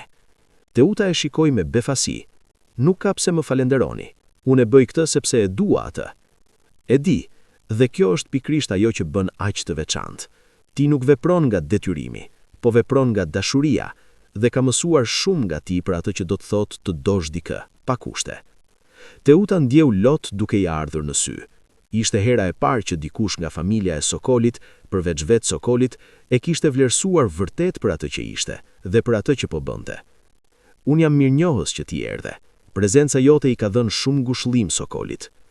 Ato dy gra qëndruan në kuzhinë për një kohë të gjatë, duke ndarë fjalë dhe lot, dhe duke krijuar një lidhje që mungonte në fillim. Në muajin e 6 të vitit të dytë, Sokoli festoi ditëlindjen e tij të 80. Teuta organizoi një festë të vogël në shtëpi, duke ftuar vetëm njerëzit më të afërt, Etlevën me familjen e saj dhe disa miq të vjetër të Sokolit. Ishte një festë e thjeshtë, por e ngrohtë, e mbushur me të qeshura, me ushqim të mirë dhe me histori të vjetra që u treguan përsëri. "Unë dua t'ju them diçka", filloi ai me një zë të dobët. "Unë e di që koha ime po afron. Unë e ndjej këtë. Dhe unë dua t'ju siguroj që ju të dyja jeni gati për atë që vjen." "Baba, mos fol kështu", tha Etleva përmes lotëve. "Jo, lër më të flas", tha Sokoli. "Kjo është e rëndësishme. Etleva, ti ke qenë zemra ime e hapur. Ti ke treguar guxim dhe dashuri kur të tjerët nuk mund ta bënin. Unë jam krenari për ty dhe dua që ti të dish që ti gjithmonë do të kesh një vend të veçantë në zemrën time." Etleva nuk mund të fliste. Ajo thjesht nisi kokën dhe qau. Sokoli u kthye drejt Teutës. "Dhe ti, Teuta, ti më ke dhënë diçka që unë mendova se kisha humbur përgjithmonë, dashurinë dhe lumturinë. Ti më ke bërë të besoj përsëri në fuqinë e dashurisë, dhe për këtë unë do të jem përgjithmonë mirënjohës." Teuta mbajti dorën e tij dhe tha: "Unë nuk dua ta humbas ty." "E di", tha Sokoli, "por ne nuk mund të ndalojmë atë që është e pashmangshme. Gjithçka që mund të bëjmë është të vlerësojmë kohën që kemi. dhe unë kam vlerësuar çdo moment me ty. Ata tre qëndruan së bashku atë mbrëmje, duke ndarë kujtime, duke qeshur përmes lotëve dhe duke gjetur ngushëllim në praninë e njëri tjetrit. Një ditë të ftohtë dimri, gjendja e Sokolit u përkeqësua papritmas. Ai kishte vështirësi në frymëmarrje dhe duhej të shtrohej në spital. Mjekët bën çfarë mund, por u bë e qartë që trupi i tij po dështonte. Teuta nuk e lëshoi dorën e tij asnjë moment. Ajo rinte pranë shtratit të tij, duke e mbajtur dorën e tij dhe duke i folur me një zë të butë. Etleva erdhi me familjen e saj. Landi dhe motra e tij ishin të tronditur duke parë gjyshin e tyre në një gjendje kaq të dobët, por ata u përpoqën të ishin të fortë për të. Në një moment, kur Sokoli u zgjua nga një gjumë i shkurtër, ai i pa të gjithë rreth tij dhe buzëqeshi. "Familja ime", tha ai me një zë të dobët. "Po, baba", tha Etleva, "ne jemi këtu." Sokoli e shikoi Teutën dhe tha, "Ti je angjëllushja ime. Faleminderit për gjithçka." Teuta qau dhe i dha një puthje në ball. "Unë të dua", tha ajo. "Edhe unë të dua", u përgjigj Sokoli. Ai pastaj i shikoi niprit e tij. "Landi, ti do të rritesh dhe do të bëhesh një burr i madh. Mos harro kurrë të jesh i mirë me të tjerët. Dhe ju", tha ai duke ju drejtuar të gjithëve, "mos harroni që dashuria është gjëja më e rëndësishme në jetë. Jo pasuria, jo pozita, dashuria." Ato ishin fjalët e fundit që Sokoli tha para se të mbyllte sytë dhe të pushonte për të gjithmonë. Vdekja e Sokolit solli një val hidhrimi që u ndjen nga të gjithë ata që e njihnin. Teuta ishte e shkatruar.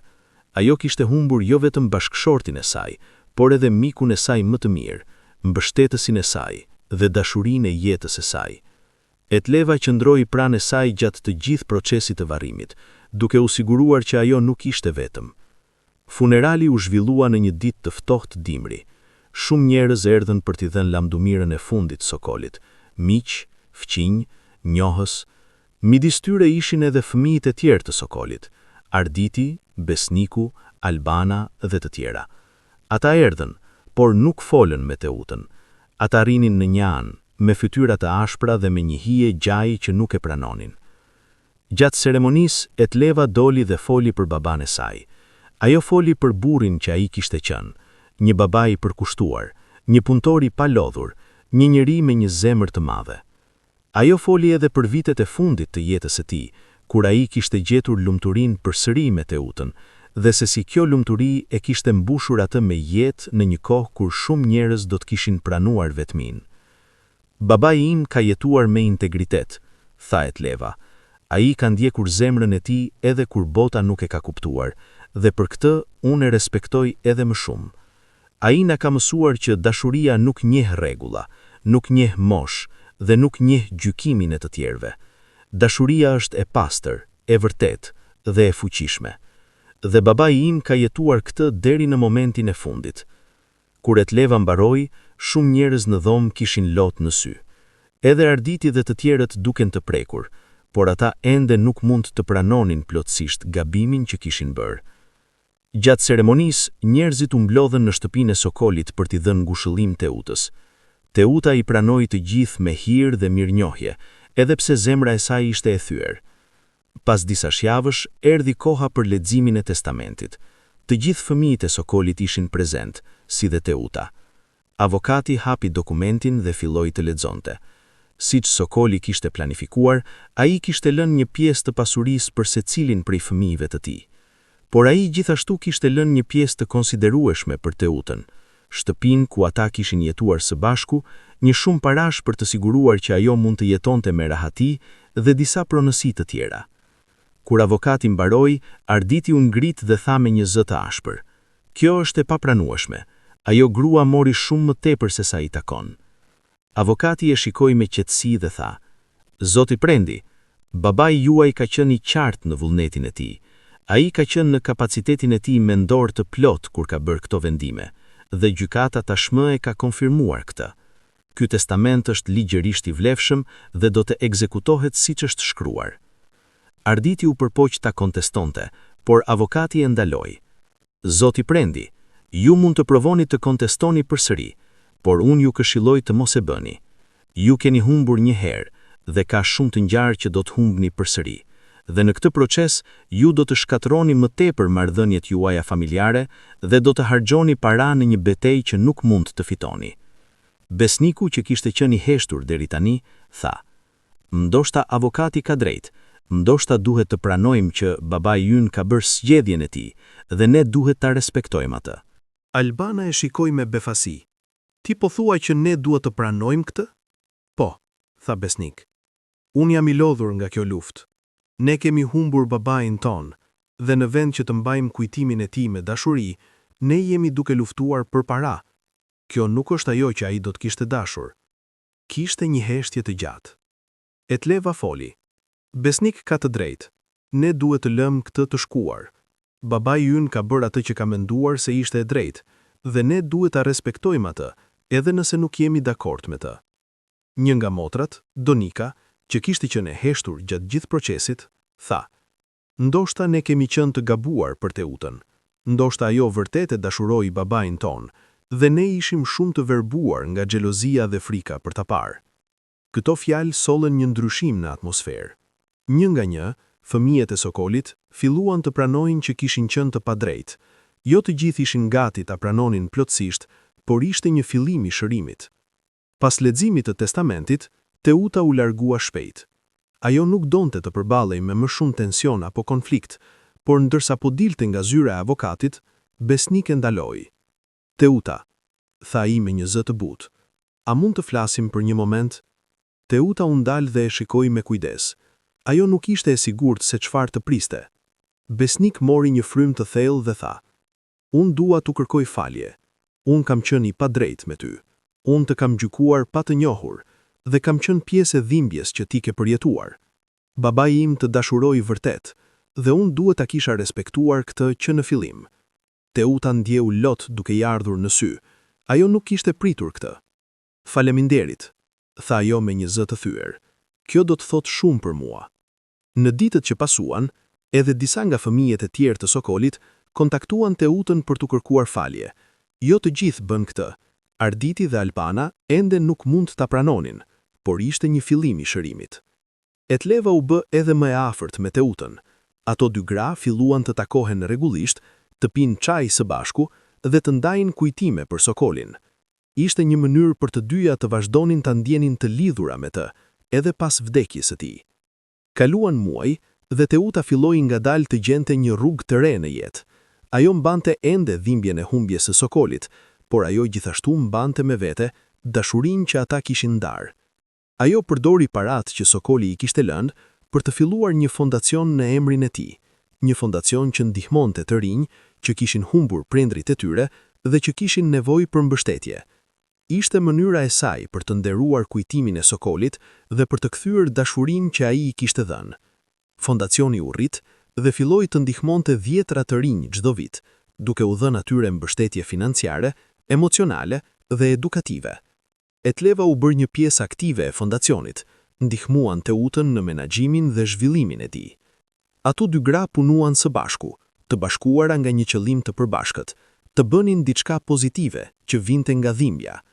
Një ditë, ndërsa po dilnin nga zyra e avokatit, Etleva tha: "Babai im do të ishte krenari për këtë. Ai gjithmonë ka dashur të ndihmojë të tjerët." "Po," tha Teuta me një buzëqeshje të trishtuar, "dhe tani, në një mënyrë, ai ende po e bën. Nëpërmjet këtij fondacioni, dashuria e tij vazhdon të jetojë." "Ti ke një histori të fuqishme për të ndarë," i tha Etleva. "Njerëzit duhet ta dëgjojnë për babain tim, për dashurinë tuaj dhe për mënyrën se si ju keni kthyer dhimbjen në diçka pozitive." Teuta pranoi. Në ditën e konferencës, ajo doli në skenë me zemër të rrahur fort, por kur filloi të fliste, fjalët erdhën natyrshëm. Ajo tregoi historinë e saj dhe të Sokolit, se si ata u takuan në një park, se si u lidhen përmes dhimbjes së përbashkët, se si dashuria e tyre u sfidua nga gjykimi shoqëror dhe nga familja, dhe se si ata zgjodhen të ndiqnin zemrat e tyre pavarësisht gjithçkaje. "Dashuria nuk njeh mosh, nuk njeh status, nuk njeh pasurinë," tha Teuta. "Dashuria është e vërtet kur vjen nga zemra dhe kur është e bazuar në respekt, mirëkuptim dhe përkushtim." Sokoli më mësoi që nuk është kurrë vonë për të dashur përsëri dhe që çdo moment i kaluar me dikë që e duam është një dhuratë e çmuar. Dhe kur ai vdiq, unë mund kisha zgjedhur të mbyllesha dhe të jetoja në hidhrim, por në vend kësaj, unë zgjodha të nderoja kujtimin e tij duke bërë diçka që ai do të ishte krenari, duke ndihmuar të tjerë që po përjetojnë dhimbje të ngjashme me atë që unë përjetova. Fjalët e saj prekën thellë audiencën. Kur ajo mbaroi, salla eksplodoi në duartrokitje. Shumë njerëz erdhën pas dhe e falenderuan për guximin e saj dhe për punën e saj frymëzuese. Pas konferencës, Teuta ktheu në shtëpi duke ndjerë një ndjenjë përmbushje të re. Ajo kishte ndarë historinë e saj me botën, dhe kjo kishte qenë liberuese. Për vite me radhë, ajo kishte mbajtur brenda shumë nga emocionet e saj, duke u përpjekur të ishte e fortë për të tjerët.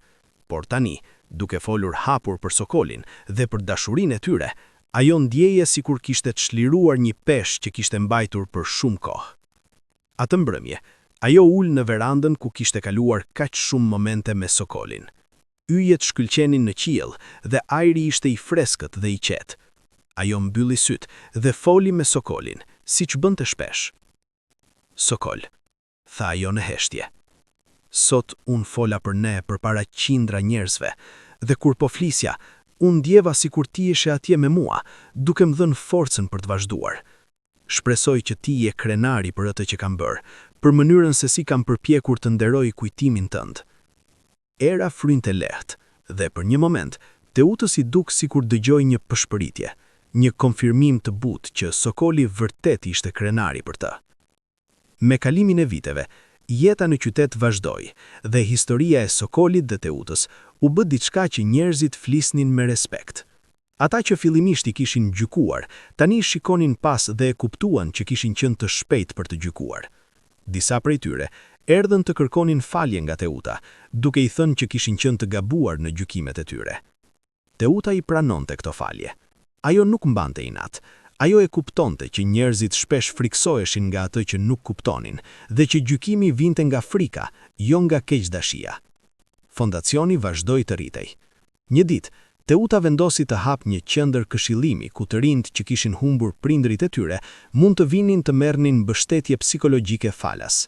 Ajo punsoi këshilltar profesional dhe krijoi një hapësirë të sigurt ku këta të rinj mund të shprehnin dhimbjen e tyre dhe të gjenin mënyra për ta përpunuar atë.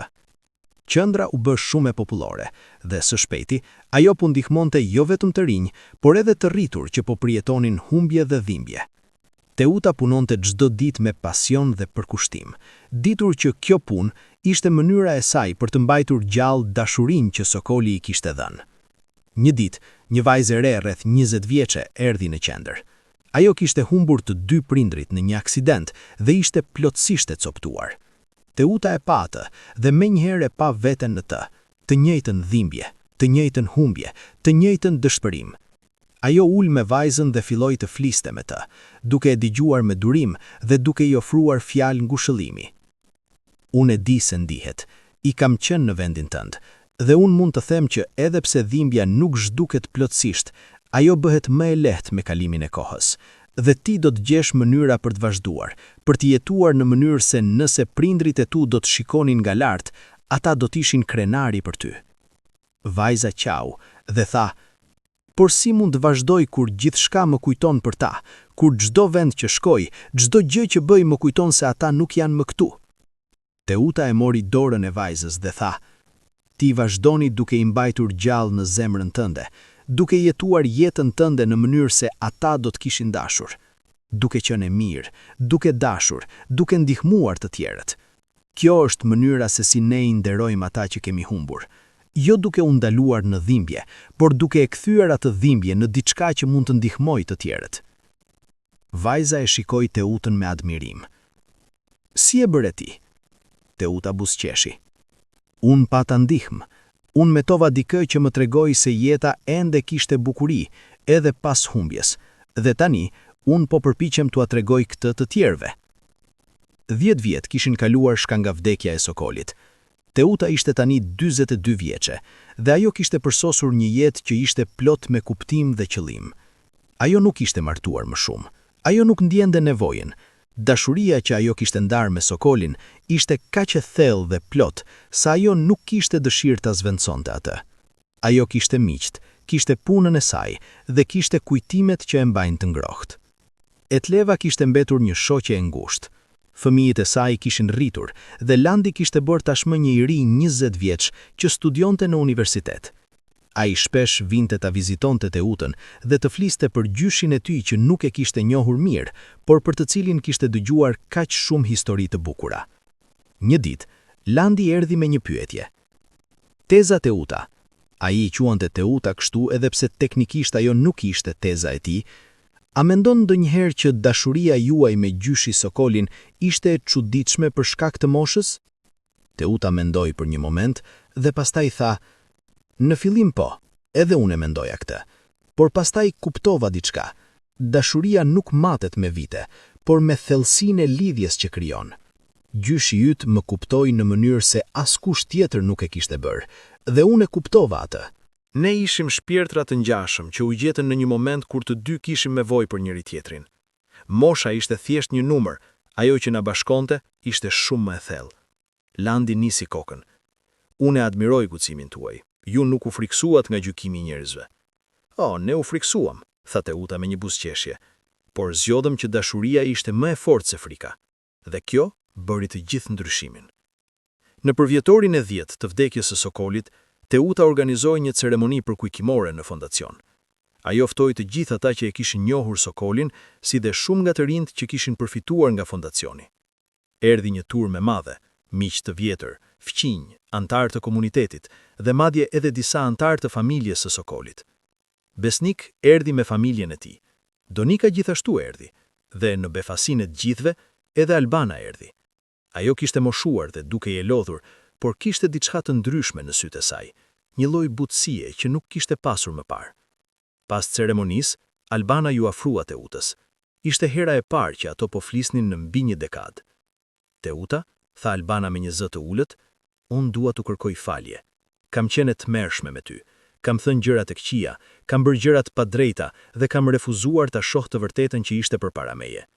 Babai im të dashuroi vërtet dhe ti ja ktheve atë dashuri.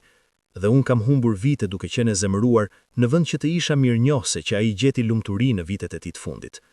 Teuta ndjeu lot duke i ardhur në sy. Ajo e kishte pritur këtë moment për kaq shumë kohë. "Faleminderit," tha ajo. "Kjo do të thotë shumë për mua, dhe unë të fal. Unë e kuptoj që ishte e vështirë për ty." Albana e përqafoi Teutën dhe në atë përqafim, vite hidhërimi dhe zemërimi u shkrin. Ndonjëherë kërkon shumë kohë për njerëzit të shohin të vërtetën, por kur e shohin, shërimi mund të fillojë. Arditi nuk erdhi në ceremoni. Ai ishte i vetmi nga fëmijët e Sokolit që ende mbante distancë. Por disa muaj më vonë, Teuta mori një letër prej tij. Ajo e hapi me tronditje dhe filloi ta lexonte. "E dashur Teuta, unë nuk jam i mirë me fjalët dhe e di që kjo letër vjen shumë vonë, por dua që ti të dish diçka. Për vite me radhë, unë kam jetuar me zemërim dhe me hidhërim. Kam menduar që ti më more babain, që ti na more trashëgimin, që ti na shkaktove dhimbje. Por me kalimin e kohës, veçanërisht tani që edhe unë po moshoj, kam filluar ta kuptoj që isha unë që e humbsa babain tim, jo për shkak tënden, por për shkak të zemërimit tim. Babai im donte që unë ta pranoj zgjedhjen e tij, por unë isha shumë kokfort, shumë i fokusuar në atë që mendoja se ishte e drejtë. Dhe në atë proces, unë e humbsa mundësinë për të kaluar kohë me të në vitet e tij të fundit. Kjo është diçka që unë duhet të jetoj me të për pjesën tjetër të jetës sime. Unë nuk e pres që ti të më falësh. Unë nuk e pres që ne të bëhemi miq, por doja që ti të dish që edhe unë e pranoj tani që babai im të dashuroi vërtet dhe që ti ja ktheve atë dashuri. Dhe për këtë, unë jam mirënjohës, sepse ai meritonte të ishte i lumtur dhe ti ja dhe atë lumturi. Me respekt, Arditi." Teuta lexoi letrën disa herë dhe çdo herë ajo ndjeu një peshë që largohej pak më shumë. Arditi nuk kishte ardhur të kërkonte falje personalisht dhe ndoshta nuk do ta bënte kurrë, por fakti që ai kishte shkruar këtë letër tregonte që edhe ai në mënyrën e tij po shërohej. Teuta i përgjigjej me një letër të shkurtër, duke e falenderuar për fjalët e tij dhe duke i dërguar dëshira të mira. Dhe me këtë, një tjetër kapitull i historisë u mbyll. Vitet vazhduan të kalonin. Teuta vazhdoi punën e saj me fondacion dhe ndikimi i saj në komunitet vazhdonte të rritej. Ajo fitoi disa çmime për punën e saj humanitare, por ajo nuk i bënte këto për anderime. Ajo i bënte sepse kishte një thirrje të brendshme për të ndihmuar të tjerët. Një ditë, ndërsa po organizonte dokumentat në zyrën e saj, ajo feti një letër të vjetër që Sokoli i kishte shkruar asaj pak para vdekjes së tij. Ajo nuk e kishte lexuar prej vitesh dhe tani, duke e rihapur, ajo ndjeu emocionet duke e përmbytur. E dashur Teuta ime, nëse po lexon këtë, do të thotë që unë nuk jam më me ty fizikisht, por dua që ti të dish që dashuria ime për ty nuk ka vdekur dhe nuk do të vdes kurrë. Dashuria është e përjetshme, ajo lon në kujtimet që krijojmë, në njerëzit që prekim dhe në mënyrën se si i bëjmë të tjerët të ndihen. Ti më dhe një dhuratë të paçmueshme, ti më bëre të ndihem me gjallë përsëri kur mendoja që jeta ime kishte mbaruar. Ti më tregove që nuk është kurrë vonë për të dashuruar, për të ëndruar, për të jetuar me pasion. Dhe për këtë, unë do të jem përgjithmonë mirënjohës. Tani, dua që ti të jetosh. Mos u ndal në hidhërim, mos u mbyll në dhimbje. Dil, jeto, dashuro dhe bëj dallimin që ti di se mund ta bësh. Përdor dashurinë që ne ndam si një forcë që të shtyn përpara, jo si një zinxhir që të mbaj pas. Dhe nëse një ditë ti gjen ti këtë tjetër që të bën të lumtur, mos ndjehesh fajtore. Unë dua që ti të jesh e lumtur, pavarësisht asaj që kjo do të thotë. Me gjithë dashurinë time, Sokoli.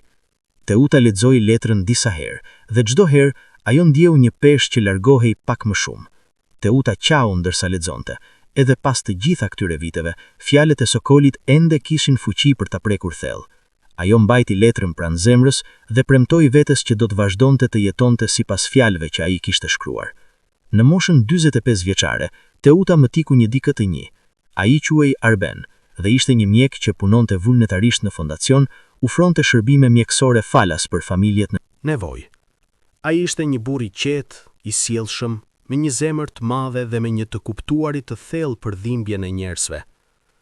Ata filluan si kolegë, pastaj u bën miq dhe me kalimin e kohës diçka më e thellë filloi të zhvillohej.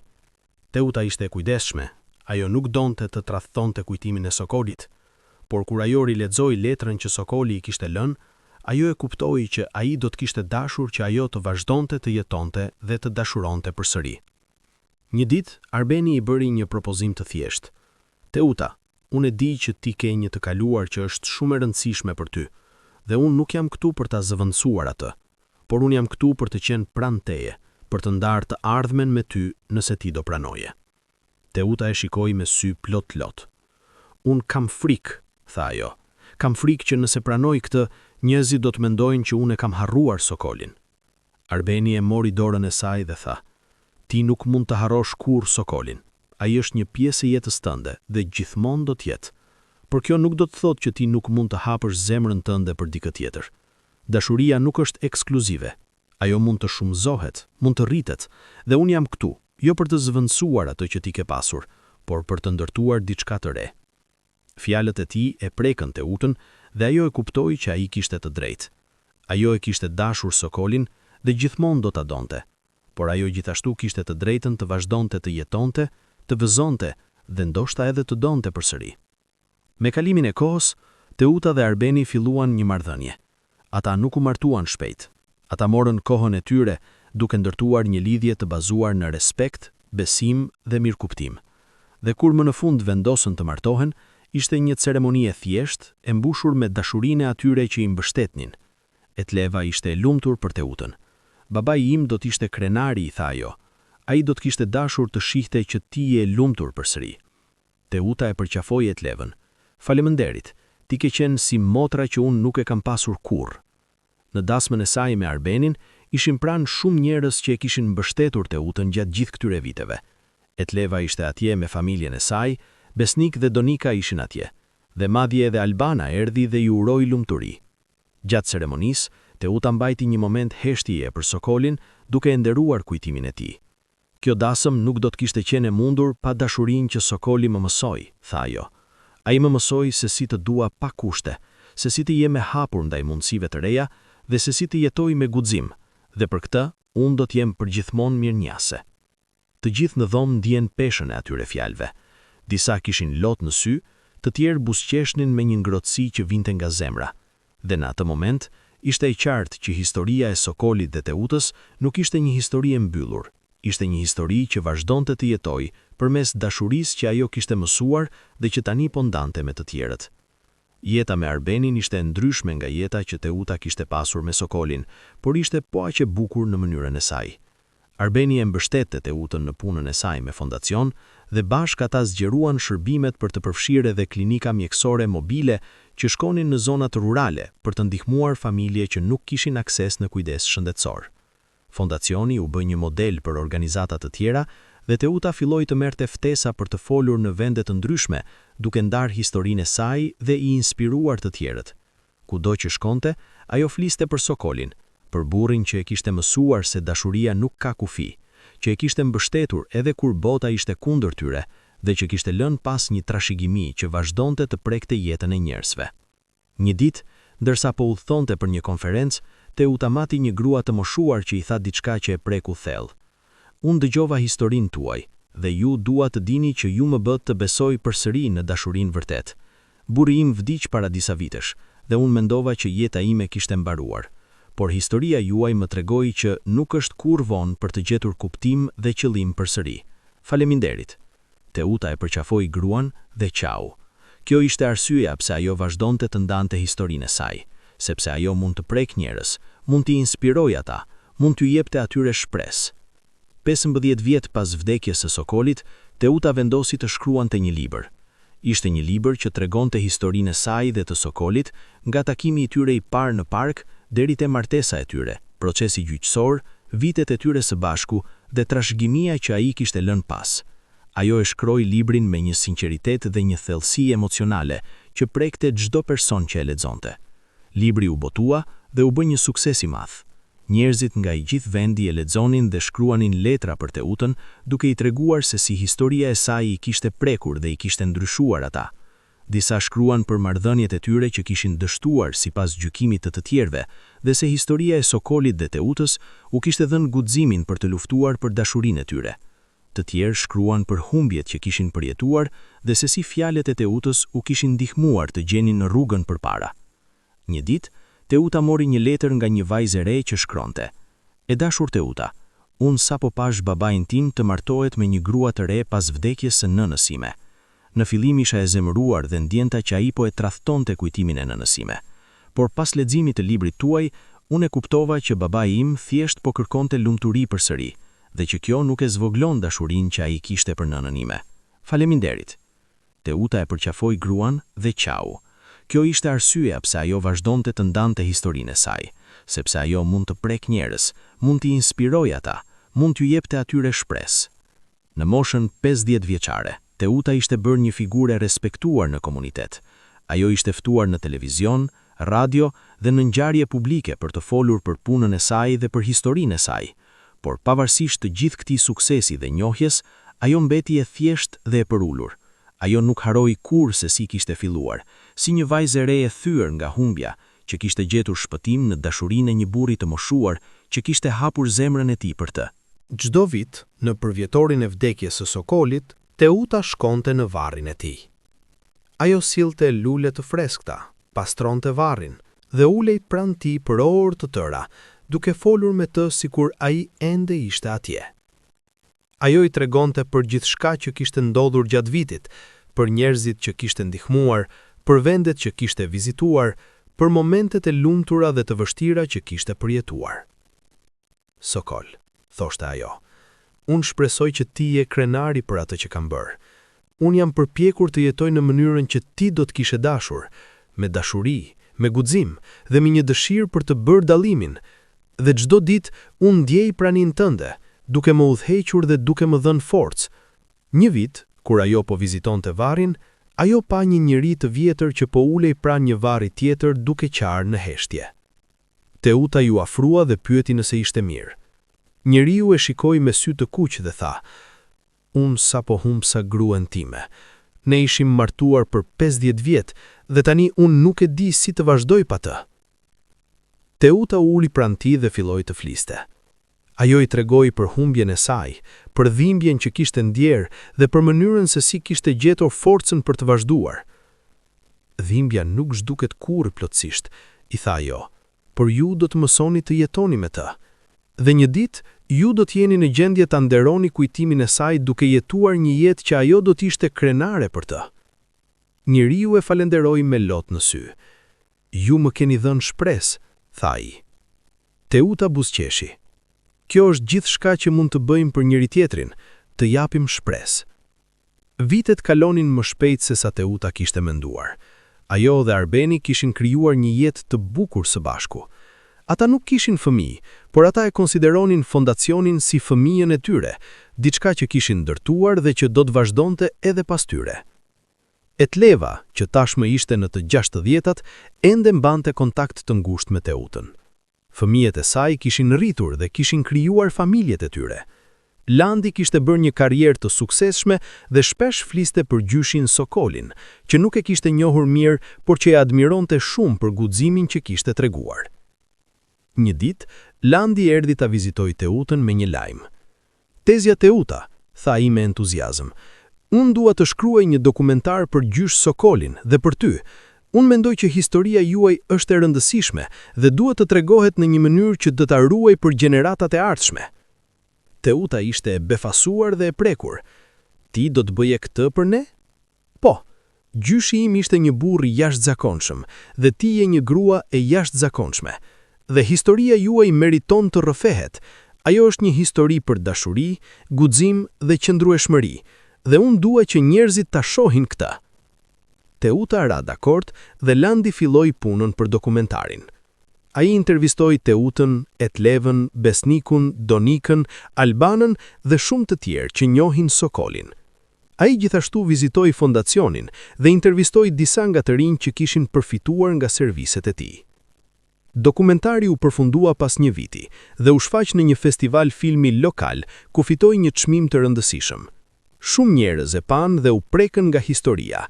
Dhe kështu, kujtimi i Sokolit vazhdoi të jetojë jo vetëm përmes fondacionit, por edhe përmes këtij dokumentari që do të shihet nga gjeneratat e ardhshme. 20 vjet pas vdekjes së Sokolit, Teuta organizoi një ngjarje të madhe për të festuar përvjetorin e 20 të fondacionit. Erdhi një turme e madhe, njerëz që kishin përfituar nga fondacioni, stafi që kishte punuar me vite, donator dhe antar të komunitetit. Ishte një festë e gëzimit, por edhe e reflektimit. Gjatë ceremonisë, Teuta doli për të folur. Ajo kishte moshuar, flokët e saj kishin filluar të zbardhen dhe fytyra e saj kishte rrudha të lehta, por sytë e saj ende shkëlqenin me të njëjtën pasion dhe dashuri që kishin pasur gjithmonë. 20 vjet më parë, filloi ajo, unë themelova këtë fondacion në nderim të një burri që ndryshoi jetën time, Sokol Prendi. Ai ishte një burr që më mësoi se dashuria nuk ka kufi, që jetesa e vërtet vjen nga të jetuarit me autenticitet dhe se çdo person meriton një shans për të qenë i lumtur pavarësisht asaj që të tjerët mendojnë. Ajo bëri një pauzë dhe pa në për turm. Në këto 20 vjet, ne kemi ndihmuar mijëra të rinj dhe familje. Ne u kemi dhënë atyre mbështetje financiare, emocionale dhe shpirtërore. Por më e rëndësishmja, ne u kemi dhënë atyre shpresë. Shpresë që edhe pse ata kanë humbur diçka ose dikë të rëndësishëm, ata ende mund të kenë një të ardhme të ndritshme. Ajo foli për disa nga historitë e suksesit, për të rinj që kishin përfunduar shkollën dhe universitetin me ndihmën e fondacionit, për familje që kishin gjetur stabilitet, për njerëz që kishin gjetur ngushëllim dhe shërim. Por gjithçka kthehet tek dashuria, vazhdoi ajo. Dashuria që Sokoli më dha, dashuria që unë jam përpjekur t'ua jap të tjerëve, dhe dashuria që ju të gjithë keni treguar duke mbështetur këtë fondacion. Kjo dashuri është ajo që e bën botën një vend më të mirë, dhe kjo është trashëgimia që Sokoli la pas, një trashëgimi dashurie që vazhdon të rritet dhe të prek jetën e njerëzve çdo ditë. Kur ajo mbaroi, salla eksplodoi në duartrokitje. Shumë njerëz kishin lot në sy. Ishte një moment i fuqishëm që kujtonte të gjithë pse ishin atje dhe çfarë reprezentonte fondacioni. Pas ngjarjes, Teuta ndjeu lodhur, por e kënaqur. Ajo kishte bërë atë që kishte premtuar, kishte nderuar kujtimin e Sokolit, duke krijuar diçka që do të vazhdonte pas saj. Dhe tani, duke parë se si fondacioni kishte rritur dhe sa shumë njerëz kishte ndihmuar, ajo ndjeu një përmbushje të thellë. Atë mbrëmje, ajo shkoi në shtëpi dhe ul me Arbenin. Ata folën për gjithçka që kishte ndodhur gjatë ditës dhe Arbeni e falenderoi për punën e saj të palodhur. Ti ke bërë diçka të jashtëzakonshme. Sokoli do t'ishte shumë krenar. Teuta buzëqeshi. Unë shpresoj. Unë kam përpjekur të jetoj në mënyrën që ti do t'kishe dashur, me dashuri, me guxim dhe me një dëshirë për të bërë dallimin, dhe çdo ditë unë ndjej praninë tënde, duke më udhëhequr dhe duke më dhënë forcë. Teuta e mori dorën e saj. Unë kuptova që nga fillimi që Sokoli do t'ishte gjithmonë një pjesë e jetës tënde, dhe unë nuk kam pasur asnjë problem me këtë. Dashuria nuk është ekskluzive, ajo rritet dhe shumëzohet, dhe unë jam krenari që jam pjesë e jetës tënde.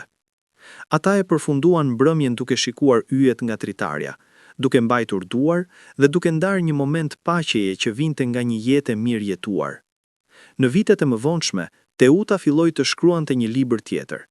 Këtë herë jo vetëm për historinë e saj me Sokolin, por për gjithçka që ajo kishte mësuar gjatë jetës. Ishte një libër për dashurinë, humbjen, shërimin dhe gjetjen e qëllimit. Ajo shkroi me një pasion dhe një sinqeritet që vinte nga zemra. Libri u botua kur Teuta ishte në të 50-tat e saj të vonshme dhe përsëri u bë një sukses. Njerëzit e lexonin dhe gjenin ngushëllim, frymëzim dhe udhëzim në fjalët e saj. Shumë shkruan për Teutën duke i thënë se si libri i saj i kishte ndihmuar në momente të vështira të jetës. Një grua shkroi: "E dashur Teuta, babai im sapo u martua me një grua shumë më të re se ai pas vdekjes së nënës sime. Unë isha e shkatruar dhe nuk e kuptoja. Por pas leximit të librave tuaj, unë e kuptoj tani që ai thjesht po kërkon lumturi përsëri. Faleminderit që më ndihmuat të shoh më qartë." Një burr tjetër shkroi: "Unë sapo humbsa gruan time pas një lufte të gjatë me kancerin. Historia juaj më ka dhënë shpresë që një ditë edhe unë do të mund të gjej paqe dhe ndoshta edhe lumturi përsëri." Këto letra ishin ato që e mbajnë Teutën të motivuar. Ajo e dinte që historia e saj dhe historia e Sokolit po bënte një ndryshim në jetën e njerëzve. Dhe kjo ishte trashëgimia më e madhe që ajo mund të linte pas. Në moshën 60 vjeç, Teuta vendosi të ngadalsoj pak ritmin. Ajo la menaxhimin ditor të fondacionit në duart të një ekipi të besuar, por ajo ende mbante rolin e këshilltares dhe vizitonte rregullisht për të siguruar që vizioni i fondacionit po ruhej. Ajo kalonte më shumë kohë me Arbenin, duke udhëtuar në vende që ata kishin ndëruar të vizitonin. Ata shkuan në mal, në det, në qytete historike, dhe në çdo vend që shkuan, ata gjenin bukuri dhe gëzim. Por pavarësisht udhëtimeve dhe aventurave, Teuta gjithmonë kthehej në shtëpinë që kishte ndarë me Sokolin. Ajo nuk e kishte shitur asnjëherë. Ajo ishte shumë e rëndësishme për të. Ajo e kishte ruajtur ashtu siç ishte, me të gjitha kujtimet që mbante. Një ditë, ndërsa po shfletonte albume të vjetra fotografish, ajo gjeti një foto që nuk e kishte parë prej vitesh. Ishte një foto e saj dhe Sokolit, të dy duke buzëqeshur në një ditë pranvere në park. Ajo e shikoi foton për një kohë të gjatë dhe buzëqeshi. "Ne ishim kaq të lumtur", tha ajo në heshtje. Arbeni erdhi dhe ul pranë saj. "Ju ishit, dhe kjo lumturi është diçka që ti ende e mban me vete. Ajo nuk është vdekur, ajo thjesht ka evoluar." Teuta e shikoi me mirënjohje. "Ti je i mençur", tha ajo. "Jo", tha Arbeni me një buzëqeshje. "Unë thjesht kam pasur një mësues të mirë. Ty." Në moshën 60 vjeç, Teuta mori një lajm që e tronditi thellë. Etleva, shoqja e saj më e ngushtë dhe motra shpirtërore, kishte vdekur pas një sëmundjeje të shkurtër. Teuta ishte e shkatruar. Etleva ishte një pjesë kaq e rëndësishme e jetës së saj për më shumë se 4 dekada. Ajo kishte qenë ura me saj dhe familjes së Sokolit. Ajo kishte qenë mbështetësa e saj në momentet më të vështira dhe ajo kishte qenë miku i saj më i besnik. Pas funeralit, Landi, djali i Etlevës, erdhi ta falenderonte Teutën. "Nëna ime të donte shumë", i tha ai. "Ajo gjithmonë fliste për ty me admirim dhe me respekt." Teuta qau dhe e përqafoi Landin. "Edhe unë e doja shumë nënën tënde. Ajo ishte një dhuratë në jetën eme." Humbja e Etlevës ishte e vështirë për Teutën. Ishte një kujtesë tjetër që jeta ishte e shkurtër dhe që njerëzit që duam nuk do të jenë gjithmonë me ne. Por ishte gjithashtu një kujtesë për të vlerësuar çdo moment që kemi dhe për të shprehur dashurinë tonë ndërsa ende kemi kohë. Në vitet e mëvonshme, Teuta u bë një figurë e dashur në komunitet. Njerëzit e njihnin si gruan që kishte dashur një plak dhe kishte kthyer atë dashuri në një forcë për mirë. Fëmijët në lagje e njihnin dhe e përshëndesnin, të rinjt kërkonin këshilla prej saj, dhe pleqt e respektonin për urtësinë e saj. Një ditë, ndërsa po ecte në park, të njëjtin park ku ajo kishte takuar Sokolin për herë të parë, ajo sa një vajzë të re duke qarë në një stol. Skena i kujtonte Teutën për veten e saj aq vite më parë. Ajo u afrua dhe pyeti nëse mund të ndihmonte. Vajza e shikoi me sy të kuq dhe filloi të tregonte historinë e saj. Ajo kishte humbur të dashurin në një aksident dhe ndihej sikur jeta e saj kishte mbaruar. Teuta e dëgjoi me durim dhe kur vajza mbaroi, ajo filloi të fliste. Unë e kuptoj dhimbjen tënde. Unë kam qenë në vendin tënd dhe unë mund t'ju them që edhe pse dhimbja nuk zhduket plotësisht, ajo bëhet më e lehtë me kalimin e kohës. Dhe ti do të gjesh mënyra për të nderuar kujtimin e tij, duke jetuar një jetë që ai do të ishte krenare për të. Vërtet? Vërtet, tha Teuta me një buzëqeshje të butë. Dhe nëse ti ke nevojë për ndihmë, fondacioni im është këtu për ty. Ne jemi këtu për të ndihmuar njerëz si ti që po kalojnë përmes humbjes. Vajza e falenderoi me lot në sy dhe Teuta i dha numrin e saj. Dhe ndërsa ecte larg, Teuta buzëqeshi. Rrethi kishte mbyllur. Ajo që dikur kishte qenë vajza e re që qante në park, tani ishte gruaja që ndihmonte të tjerë në të njëjtën situatë. Në moshën 75 vjeç, Teuta nisi të ndjeje peshën e viteve. Trupi i saj po dobësohej dhe ajo nuk kishte më energjinë që kishte pasur dikur. Por mendja e saj ishte ende e mprehtë dhe zemra e saj ende e mbushur me dashuri. Arbeni, që tani ishte në të 80-tat, gjithashtu po dobësohej. Ata kujdesen njëri tjetrin me një butësi dhe një dashuri që vinte nga vitet e tyre të gjata së bashku. Një ditë, ndërsa ishin ulur në verandën e shtëpisë, duke parë perëndimin e diellit, Teuta tha: "Arben, a je i lumpur me jetën që kemi pasur?" Arbeni e shikoi me një buzëqeshje. "Shumë i lumpur. Ti më ke dhënë një jetë të mbushur me dashuri, me qëllim dhe me kuptim. Çfarë më shumë mund të kërkojë një njeri?" Teuta buzëqeshi. "Unë jam gjithashtu e lumtur dhe jam mirënjohëse që të kam pasur në jetën time." Ata qëndruan në heshtje për një kohë, duke shijuar qetësinë e momentit. Dhe pastaj Teuta tha: "Unë mendoj shpesh për Sokolin. Unë pyetem nëse ai është krenari për atë që kam bërë." "Unë jam i sigurt që ai është," tha Arbeni. "Ti ke jetuar një jetë që nderonin çdo gjë që ai besoi. Ti ke dashur, ke ndihmuar, ke frymëzuar, dhe kjo është trashëgimia më e madhe që dikush mund të lërë." Teuta ndjeu lot duke i ardhur në sy, por ishin lot lumturie, jo trishtimi. Ajo kishte jetuar një jetë të mirë, një jetë të mbushur me dashuri dhe me qëllim, dhe ajo ishte në paqe me gjithçka që kishte bërë. Në vitin 90 të jetës së saj, Teuta u sëmur seriozisht.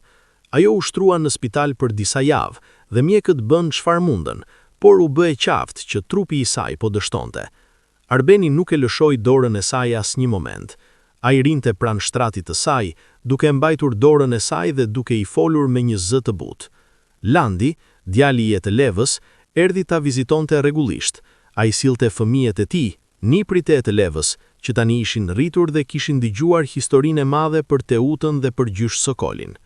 Në një nga ditët e fundit, kur Teuta ishte e zgjuar dhe relativisht e fortë, ajo thirri Landin pranë.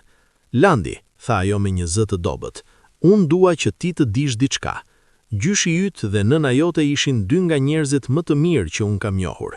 Ata më dhanë dashuri kur unë më së shumti kisha nevojë për të, dhe për këtë unë do të jem përgjithmonë mirënjohëse." Landi mbajti dorën e saj dhe tha: "Edhe ne jemi mirënjohës për ty, Teze Teuta. Ti ke qenë një pjesë e rëndësishme e familjes tonë, edhe pse në fillim nuk ishte e lehtë. Jeta rrallë është e lehtë, por ajo që ka rëndësi është se si ne reagojmë ndaj vështirësive. Ne mund të zgjedhim të mbyllemi dhe të jetojmë në hidhërim, ose mund të zgjedhim të hapemi dhe të gjejmë mënyra për të dashur përsëri. Unë zgjodha të dytën dhe nuk pendohem asnjëherë." Këto ishin disa nga fjalët e fundit që Teuta tha para se të mbyllte syt për herë të fundit. Ajo vdiq në paqe, e rrethuar nga ata që e donin.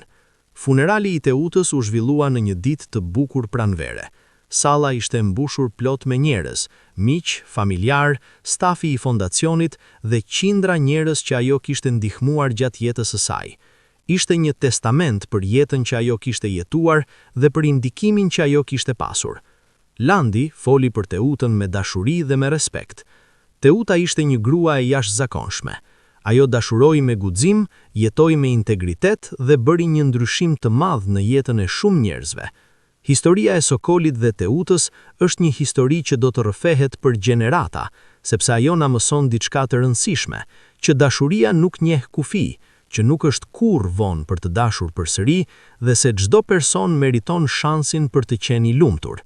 Ai vazhdoi. Teuta mund të kishte zgjedhur të mbyllej pas vdekjes së gjysh Sokolit. Ajo mund të kishte jetuar në hidhërim dhe në vetmi, por në vend të kësaj, ajo zgjodhi të kthej dhimbjen e saj në diçka pozitive. Ajo themeloi një fondacion që ka ndihmuar mijëra njerëz. Ajo shkroi libra që kanë frymëzuar dhjetra mijëra të tjerë, dhe ajo jetoi një jetë që është një shembull për ne të gjithë. Kur ai mbaroi, salla ishte e heshtur, por ishte një heshtje e mbushur me respekt dhe me dashuri. Pas ceremonisë, Teuta u varros pranë Sokolit. Vendi i saj ishte rezervuar atje prej vitesh, ajo e kishte kërkuar këtë. Dhe tani, ata ishin përsëri së bashku, jo në jetë, por në vdekje dhe në kujtimin e atyre që i kishin dashur. Vitet kaluan dhe historia e Sokolit dhe Teutës vazhdoi të jetojë. Fondacioni që Teuta kishte themeluar vazhdoi të rritej dhe të ndihmonte njerëz.